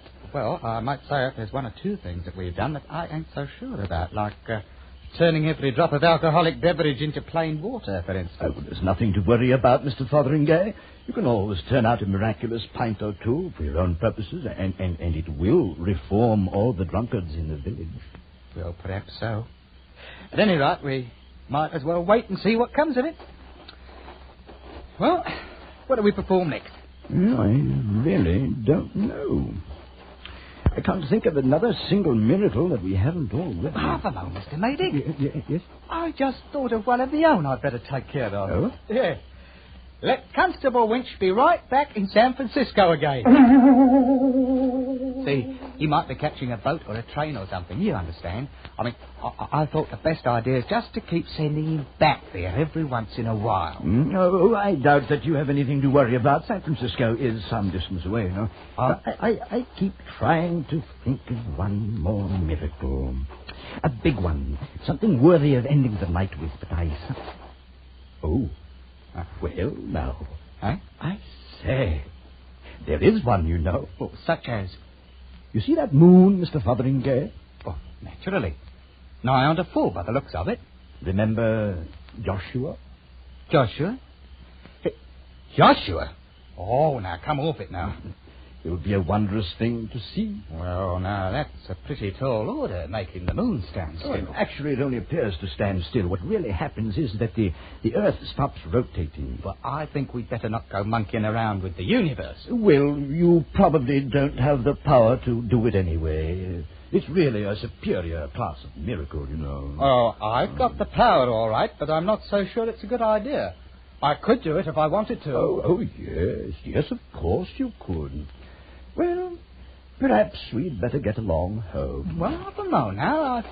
I might just leave it stopped for a little while. If you could stop it at all. Oh, well, now, if that's the way you feel, you just take a look at this. Eh? The whole blinking world, stop rotating. Yeah, now, what's all this? I didn't order no wind. Fotheringay, what have you done? I don't rightly know. Look out, things are starting to blow loose. Oh, you confounded, blundering idiot. Duck your head. Here comes the Lord Mayor's sheep. Duck yourself. Here comes the Lord Mayor. Oh, you better lie down in the ditch before we get blown away. Oh, it's getting worse all the time. I can't seem to pull my wits together. Fotheringay. Oh, I got it. When the Earth stopped rotating, everything on the surface kept right on moving. 600 miles an hour. Houses, cows, the wind, everything. It's a scientific principle. And a lot of good that does. Stop it, man. Do something. Mr. Maydig! Wow, Mr. Maydig!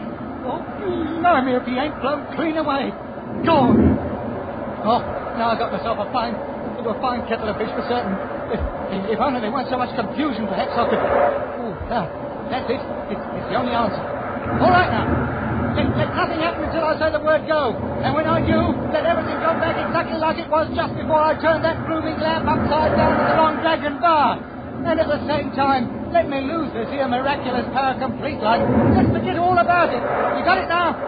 Everything just as it were. No more miracles. Just let me forget the whole thing. All right, then. You ready? Go!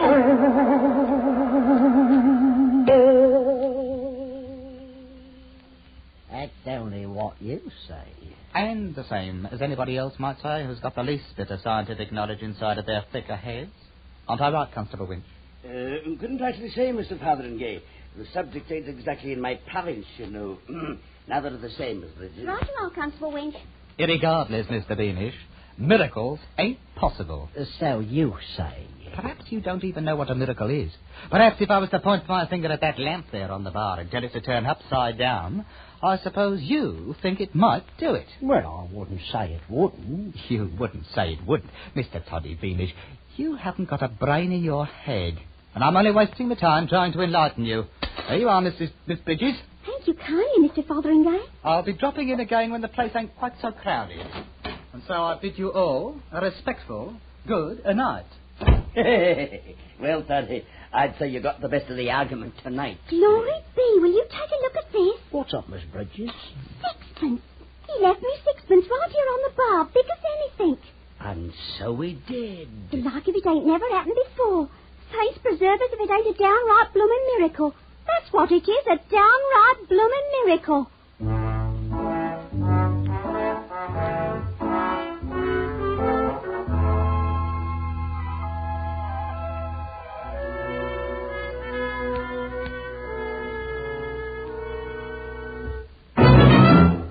Under the direction of Norman MacDonald, Escape has brought you The Man Who Could Work Miracles by H.G. Wells, especially adapted for Escape by Les Crutchfield.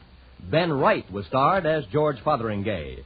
Featured in the cast were John Daner, Lou Krugman, Eileen Erskine, and Wilms Herbert. The special music for Escape was composed and adapted by Del Castillo.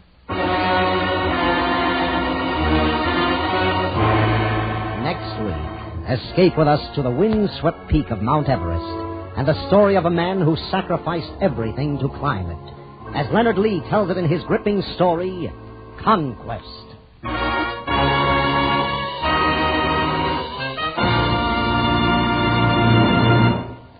This afternoon, CBS presents a 1-hour-long program for all who are wondering where the world is heading. It's called Challenge of the 50s, Years of Crises, and it will feature Edward R. Murrow and 10 outstanding CBS correspondents.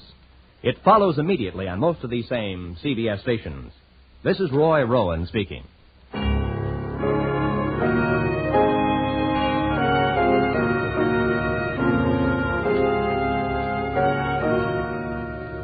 This is CBS, where you spend an hour with Frank Sinatra every Sunday afternoon on the Columbia Broadcasting System.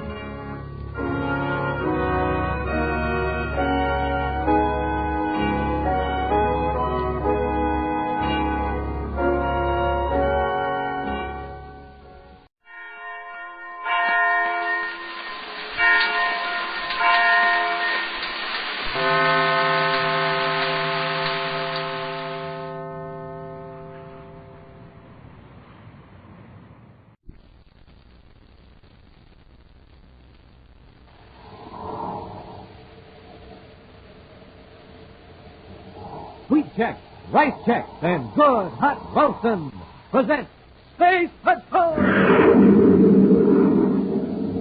High adventure in the wild, vast reaches of space. Missions of daring in the name of interplanetary justice. Travel into the future with Buzz Corey, Commander-in-Chief of the Space Patrol! In today's transcribed adventure, Buzz and Happy have entered a damaged spaceship far out beyond the Pluto orbit to rescue 2 unconscious men. All around the ship, huge chunks of metal hurtle through space on an unknown orbit. I have to carry them, Happy. You take this one, I'll handle the big fellow. Yes, Commander, the ship's swirling right into the stream of metal fragments. Now, they aren't all going in one direction. They're just swirling motion like a whirl. Commander, the batteries in the ship, they're breaking us up. We've got to get them into our ship quickly. One of those fragments goes to the ship, we're through. We'll be back in just a moment with today's Space Patrol story, The Strange Gift of the New Star. Captain Dick Tufeld speaking, gang. Speaking to you from an atomic power plant on Mars. Now, they're having trouble getting power, but I think I found the trouble. Listen to this main-powered generator. Sounds pretty weak, doesn't it? My guess is this. They've been using ordinary fuel. Let's see what happens when I put in some of this super fuel. Listen to that power now. Supercharging, does it? And, gang, when you roll out of bed in the morning, you're just like this generator. You need fuel because you haven't had any for about 12 hours. But listen, don't settle for ordinary fuel. Get supercharged like Buzz Corey does with a power breakfast. Eat the super cereals in the checkerboard packages. Rice Chex and Wheat Chex are the super cereals with that modern bite-sized design for easy eating. Delicious and how. Rice Chex is bite-sized shredded rice, and it's triple toasted. Wheat Chex is bite-sized shredded wheat, and it's baked crisper than a cracker. So treat yourself to the same swell-tasting breakfast Buzz Corey enjoys every morning. A power breakfast with Rice Chex or Wheat Chex, the super cereals that help to supercharge you. And now, today's Space Patrol adventure. Few spaceships venture out beyond the orbit of Pluto, the most remote planet in the solar system. As one veteran space pilot put it, only a comet has the time and the fuel to go poking around out there in outer space. But in recent weeks, commercial spaceships on the Neptune to Pluto run have reported a peculiar unidentified object far beyond the Pluto orbit, slowly approaching the space lanes. Commander Corey and Cadet Happy had just finished a routine mission to Pluto and had decided to do a little investigating. Now, far beyond the space lanes, they scan the dark void with super-sensitive telescopes. meteor, Commander? Odd shape for a meteor that size. Too regular. Take a look. Oh, I see it. It's shaped like a spaceship. But its surface is rough. It is a spaceship, Happy. But, sir, there's no sign of a rocket burst. No lights in the viewport. It's in free fall. By the looks of it, it's been in free fall for some time.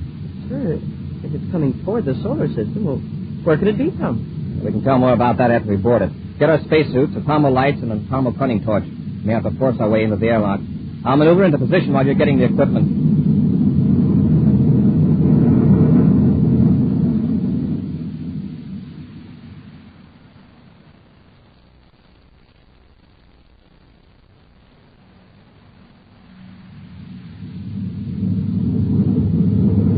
Stand by to cut rockets.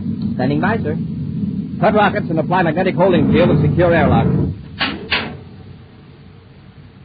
Airlock contact secured, sir. All right, let's go. Get in your spacesuit. I'll take the cutting torch. You handle your thermo lights and the radiation detector.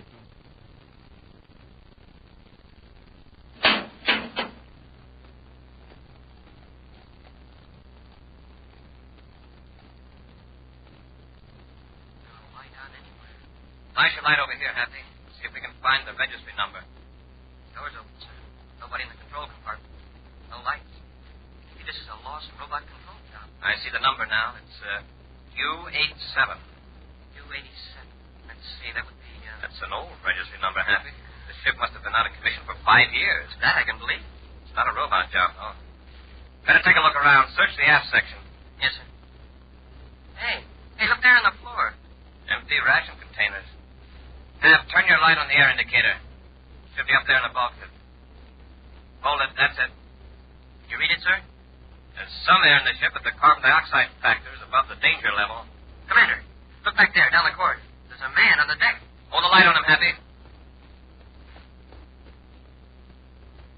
I'll turn him over. Is he alive? Yes. We'll have to work fast. Getting back to our ship and try to bring him around.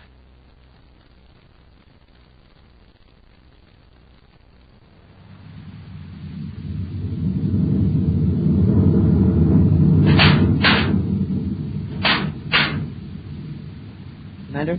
How's our passenger, Happy? He opened his eyes for a minute and then passed out again. I've still got him on pure oxygen. His pulse rate's increasing and his respiration and temperature are approaching normal. Good. He's not as old as I thought at first. That heavy beard fools me. I have spacephone to Terra headquarters for a check on the ship registration. Did you find any identification on the man? None, sir. But from the looks of his ship, he must have been aboard for months. We'll have it thoroughly examined when we tow it to Terra. I don't like that high radiation count. It could give him trouble. I wonder how long he's been exposed to it. It may not have been as bad inside the ship, but the rate from the hull is terrific. He must have had some experience. Why, he may have circled through a part of space where no one has ever been before. Base Control Terra calling Commander Corey aboard Terra 5, Sector 7, through to orbit. Base Control Terra calling Commander Corey. Corey here, go ahead. I have some information for you now on spaceship U87. Happy, go back and keep an eye on our patient. Yes, Commander. Let's have it, Space Control. U87 is a Saturn registry ship owned by Joe O'Malley. Joe O'Malley? Yes, Commander. We've run a check on O'Malley. He escaped from Space Patrol officers just over a year ago after his arrest on Saturn. Why was he arrested? On suspicion of foul play against his partner, a man named Wes Pence. Everything indicated that O'Malley had disposed of Pence's body. And O'Malley escaped rather than face trial. Yes, sir. Well, he's awfully close to cheating justice right now. Notify the Terra Hospital to meet our ship. Yes, Commander. And have a crew of technicians ready to examine O'Malley's ship. We're bringing it into Terra. It's hot. Radiation? Right. Hurry out.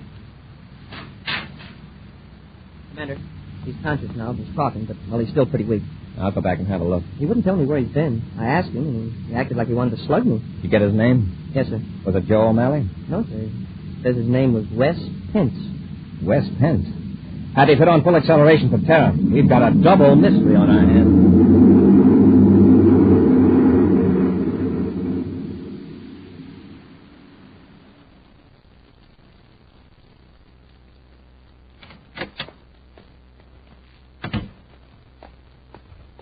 Came from Major Robertson's office, sir. He gave me a preliminary report on O'Malley's ship. Fine. Wait here while I check it.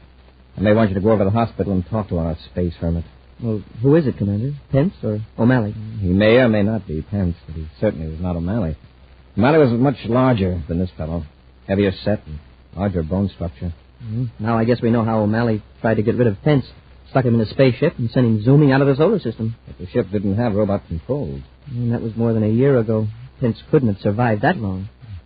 Happy, did you see this report of Major Robertson? No, sir. From all indications, the ship must have been spaceborne for 6 or 8 months. Wow, 6 months alone in a spaceship. Happy, go over to the hospital and keep an eye on him. I'll join you as soon as I talk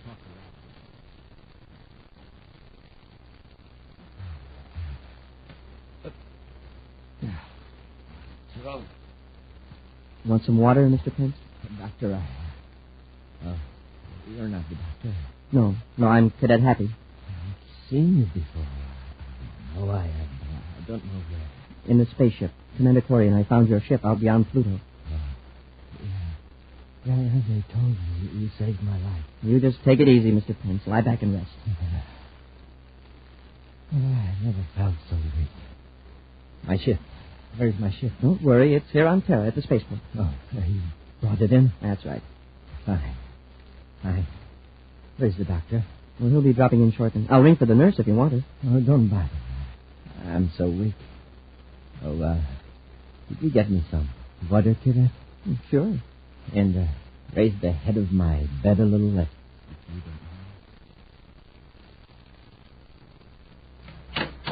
Well, Happy, how's our patient? Happy, what happened? Oh, my head. Happy, where's Pence? I don't know. Last I remember, I was leaning over the bed fixing his pillow, and he hit me with something. His handle from the bed. But he seemed so weak. He tricked you, Happy. He's escaped. But why? Why, Commander? He's not a criminal. We're not sure he isn't. Robbie's men found 1 million credits worth of stolen uranium hidden aboard his ship.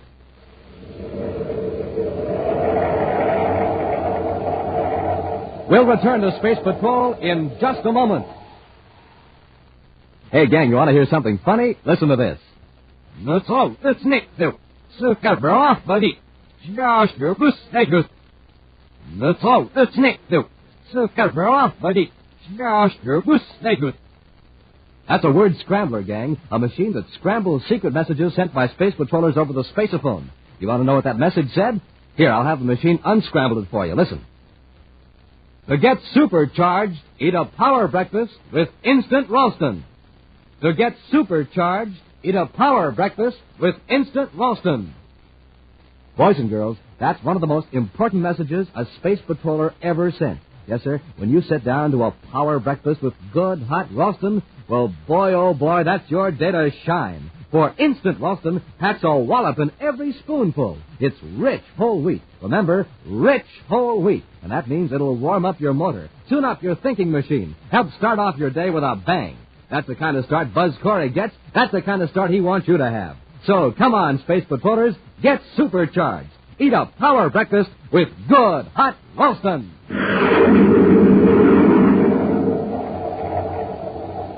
And now, back to our Space Patrol adventure, The Strange Gift of the New Star. Far beyond the orbit of Pluto, Buzz and Happy found an apparently deserted and powerless spaceship. Aboard, they found a man who identified himself as Wes Pence. This created another mystery. For more than a year ago, Wes Pence had been listed as a victim of a fatal assault by his partner, Joe O'Malley. O'Malley, in turn, has been missing since his escape from Space Patrol officers months ago. Buzz brought Pence to Terra and placed him in a hospital for treatment. But when Buzz entered the hospital room, he found Happy unconscious and the supposedly weakened patient vanished without a trace. Now, on a side street in Kepler City on the planet Mars, a thin, stoop-shouldered man climbs a stairway at the side of a shabby machine shop. He knocks at the door.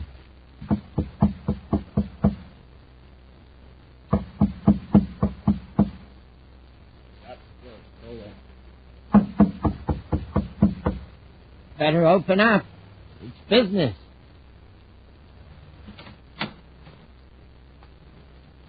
I don't discuss business this time of day. Don't you recognize me, O'Malley? There's no O'Malley here. My name is Ramo Forback. You have the wrong address. Yeah, you can fool a lot of people with that Ramo Forback front, but not your old partner. My partner? I have no partner. You did have. Don't you recognize me? Oh, I admit I've been through a lot since the day you and I had that fight on Saturn. What? No, it can't be. This is some joke. Better let me in. We got a lot to talk about. Sure. Of course, come in. I'll have to sit down. I'm pretty weak. Well, this isn't much of a place after what we used to have in the old days. I've had to lie low on account of the space patrol.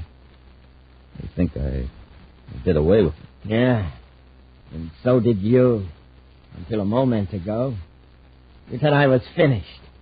But I managed to crawl away and get help. You know, for nearly a year I thought of nothing but revenge.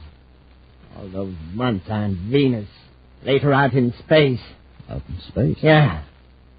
Beyond Pluto, far beyond. The sun is just a tiny star. It's good to have a strong hate out there. It keeps you warm and keeps you from going mad. What were you doing out there? Chasing a romance. In your old ship, the U-87. The one you abandoned in the Venus swamps. You got that old tub space boy? Yeah. I lived like a miser to get it in shape. I starved myself. Then one day I blasted off. In your ship. Yeah. That's what we had the big fight about, remember? I wanted you to outfit a ship and you refused. But you wouldn't tell me what you wanted it for. No. But I tell you now, I need help. I thought you hated me. O'Malley, let's face it. One of us isn't worth a handful of space dust without the other. What's the pitch?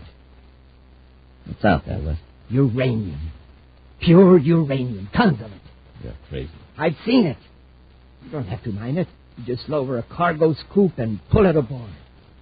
It's a cloud of uranium. Uranium particles all sizes. From dust out to chunks as big as a spaceship. Now I know you're crazy. Yeah? Well, I brought some back with me. In your old ship. Huh? That's why I broke out of the hospital. I came looking for you. The Space Patrol is going to figure out I stole the uranium. But before they find me, I want to be back here with a whole freighter load of it. A whole freighter load? I tell you, you're crazy. Yeah. Yeah, that's what they say. But I'm going to prove I didn't steal it. And we'll be rich for life. How do I know this isn't some trick of yours? Revenge. All right, O'Malley. I'll find somebody else. By the looks of you, you couldn't promote the spaceship anyway. Now, wait. Just a minute. I've got connections over in Lowell City. There wouldn't be too many questions. Now you're talking. I can get a spaceship, all right. And I'm going to do it. So you better be on the lookout.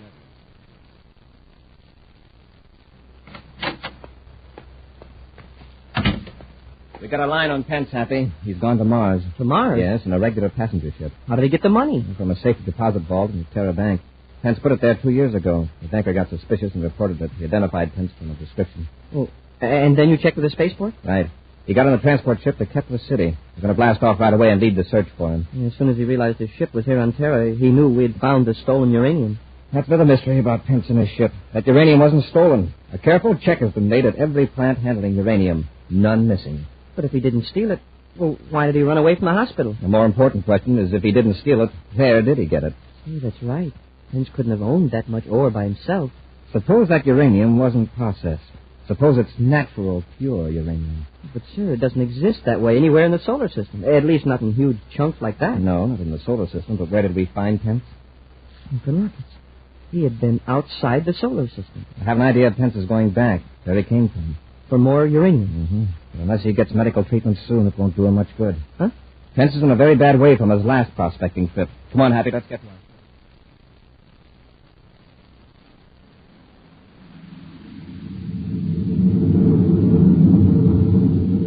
Commander, I've just decoded the message from Security Lab. Here it is.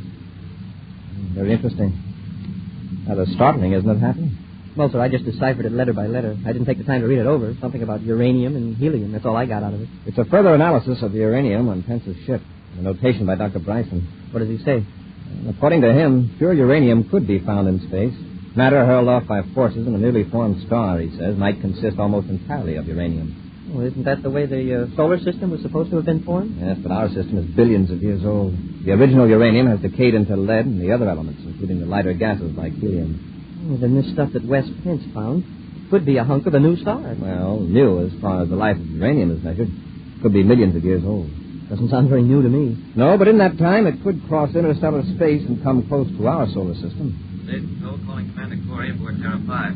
Space Control calling Commander Corey. Corey here. Go ahead, Space Control. Report on suspect Wes Pence. Let's have it. Man believed to be Pence blasted off in special cargo freighter from Lowell City, Mars spaceport 2 hours ago. Destination unannounced. Why wasn't he stopped? He wasn't recognized by guards until the full description reached us after blastoff. Pence was with another man. Was the other man recognized? The 2 guards who noticed Pence have checked old files, Commander. They've only rated their own identification as number 3 reliability. Well, they aren't too sure. Well, what's their opinion? They think the other man resembles Joe O'Malley. Pence's old partner. Yes, sir. The 2 men arrived from Kemper City. Space Control, can you give me any information on the vector taken by that ship? A routine viewscope trace shows it headed generally toward Neptune. Its registry is MSC312. Thanks, Space Control. Corey out. Happy check the astrogation chart. In a blast off from Lowell City, Mars, what other planets would lie close to the Neptune trajectory? Well, none very close. Run a test trajectory from Mars to Neptune, then out beyond the Pluto orbit. What have you got? Well, if I go out far enough, it puts us roughly in the sector where we found Wes Pence.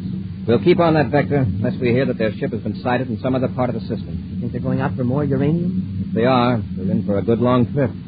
Get some rest, Happy. I'll call you in 3 hours.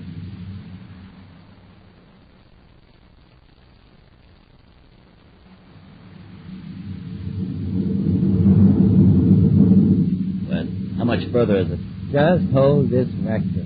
On my best calculation, the uranium cluster is moving at about the same velocity as Pluto, which means we'll intercept it.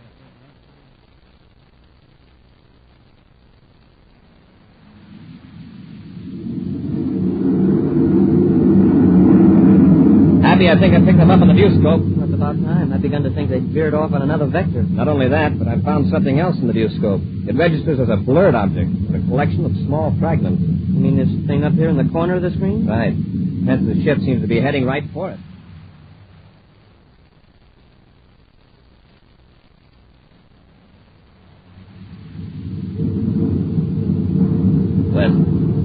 Wes, what's that in the viewscope? I told you a while ago it's the uranium. We're nearly there. No, I mean the rear viewscope. The spaceship. Huh? Hey, you're right. And if they're out this far, they're after us. What do we do? We'll lose them in the swarm. Huh? We'll get the uranium between us and them.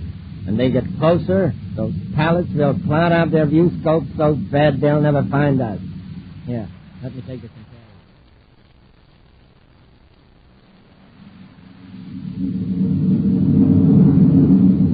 Put on more acceleration, Hap. Keep them in sight. Crazy fools. What are they up to? They're flying right into that cluster. And it's uranium, all right. Our radiation instruments are going crazy. It must be trying to pick up some chunks at this speed. They'll crack up sure. Probably trying to ditch us. Don't get any closer till we determine their next move.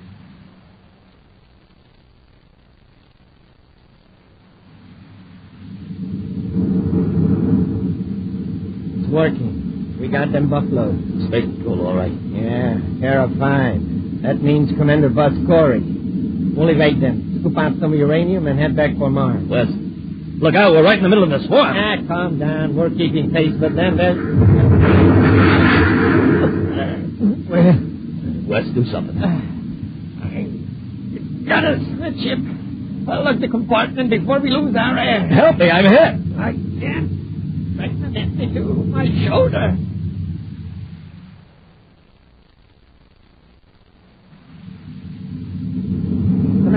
Their ship's wrecked. They got a big jump right ahead of their power unit. Get our spacesuits, Hap. We're going in and get them.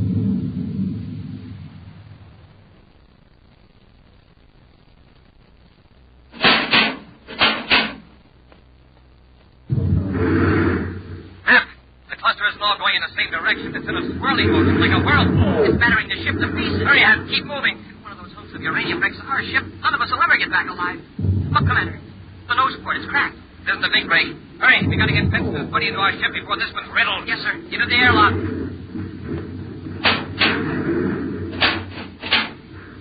Now into our ship. Now we'll drop them in right here when we get the ship away from this hot spot. Yes, sir. I'll close the inner hatch. Take off your helmet. All right, release magnetic holding field. field out, sir. Now to fire rockets and get away from this uranium bombardment.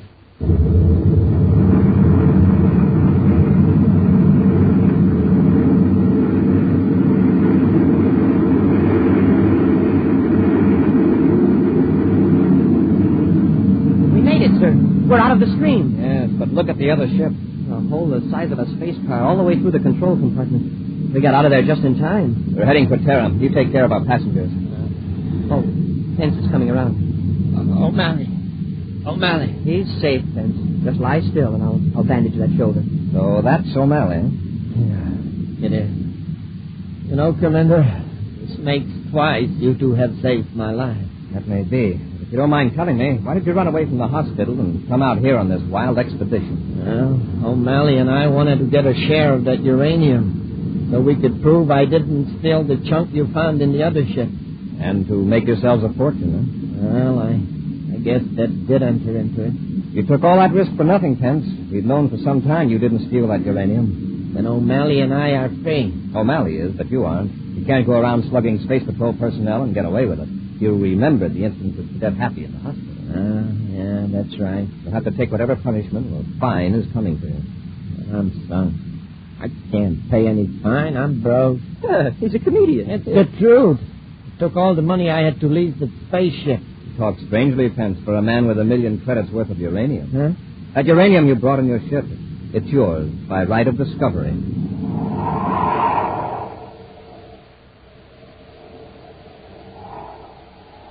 And now, an exciting preview of next week's thrilling Space Patrol adventure. Buzz and Happy are in a relay communication station in space. Jim Comar, who is in league with a strange alien power, is using some mysterious crystals, forcing Buzz and Happy to obey him against their will. The crystals are getting brighter. That's all I can see or even think about. The crystals. Keep walking. Up to the generator. Closer. Closer. Happy, fight it. Touch the connection. Reach out your hand. Don't touch it, Hap. I can't hold back. If you touch it, you'll be finished. Be sure to be with us next Saturday for the exciting story, The Seed Crystals of Zaldibran. High adventure in the wild, vast reaches of space. Missions of daring in the name of interplanetary justice. Travel into the future with Buzz Corey, Commander-in-Chief of the Space Patrol. Space Patrol, an original Mike Moser production starring Ed Kemmer as Commander Corey and Lynn Osborne as Cadet Happy, was written by Lou Houston and directed by Larry Robertson. Other players were Bela Kovac and Ken Mayer. Dick Tufeld speaking. Now, don't forget to tune in next Saturday and every Saturday when Wheat Chex, Rice Chex, and Good Hot Ralston again present the new exciting Space Patrol. And be sure to see another exciting Space Patrol story on your local ABC television station. Consult your local newspaper for time and channel.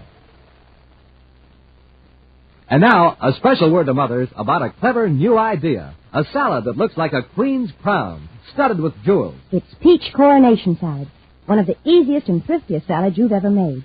All you need is creamy cottage cheese, bits of maraschino cherries, and canned cream peaches from California. To make peach coronation salad taste its luscious best, serve with rye crisp, those crisp, toasty wafers with a wonderful, hearty rye flavor. For pictures of peach coronation salad, watch newspapers and magazines during the entire month of March. Your grocery is also featuring this colorful salad.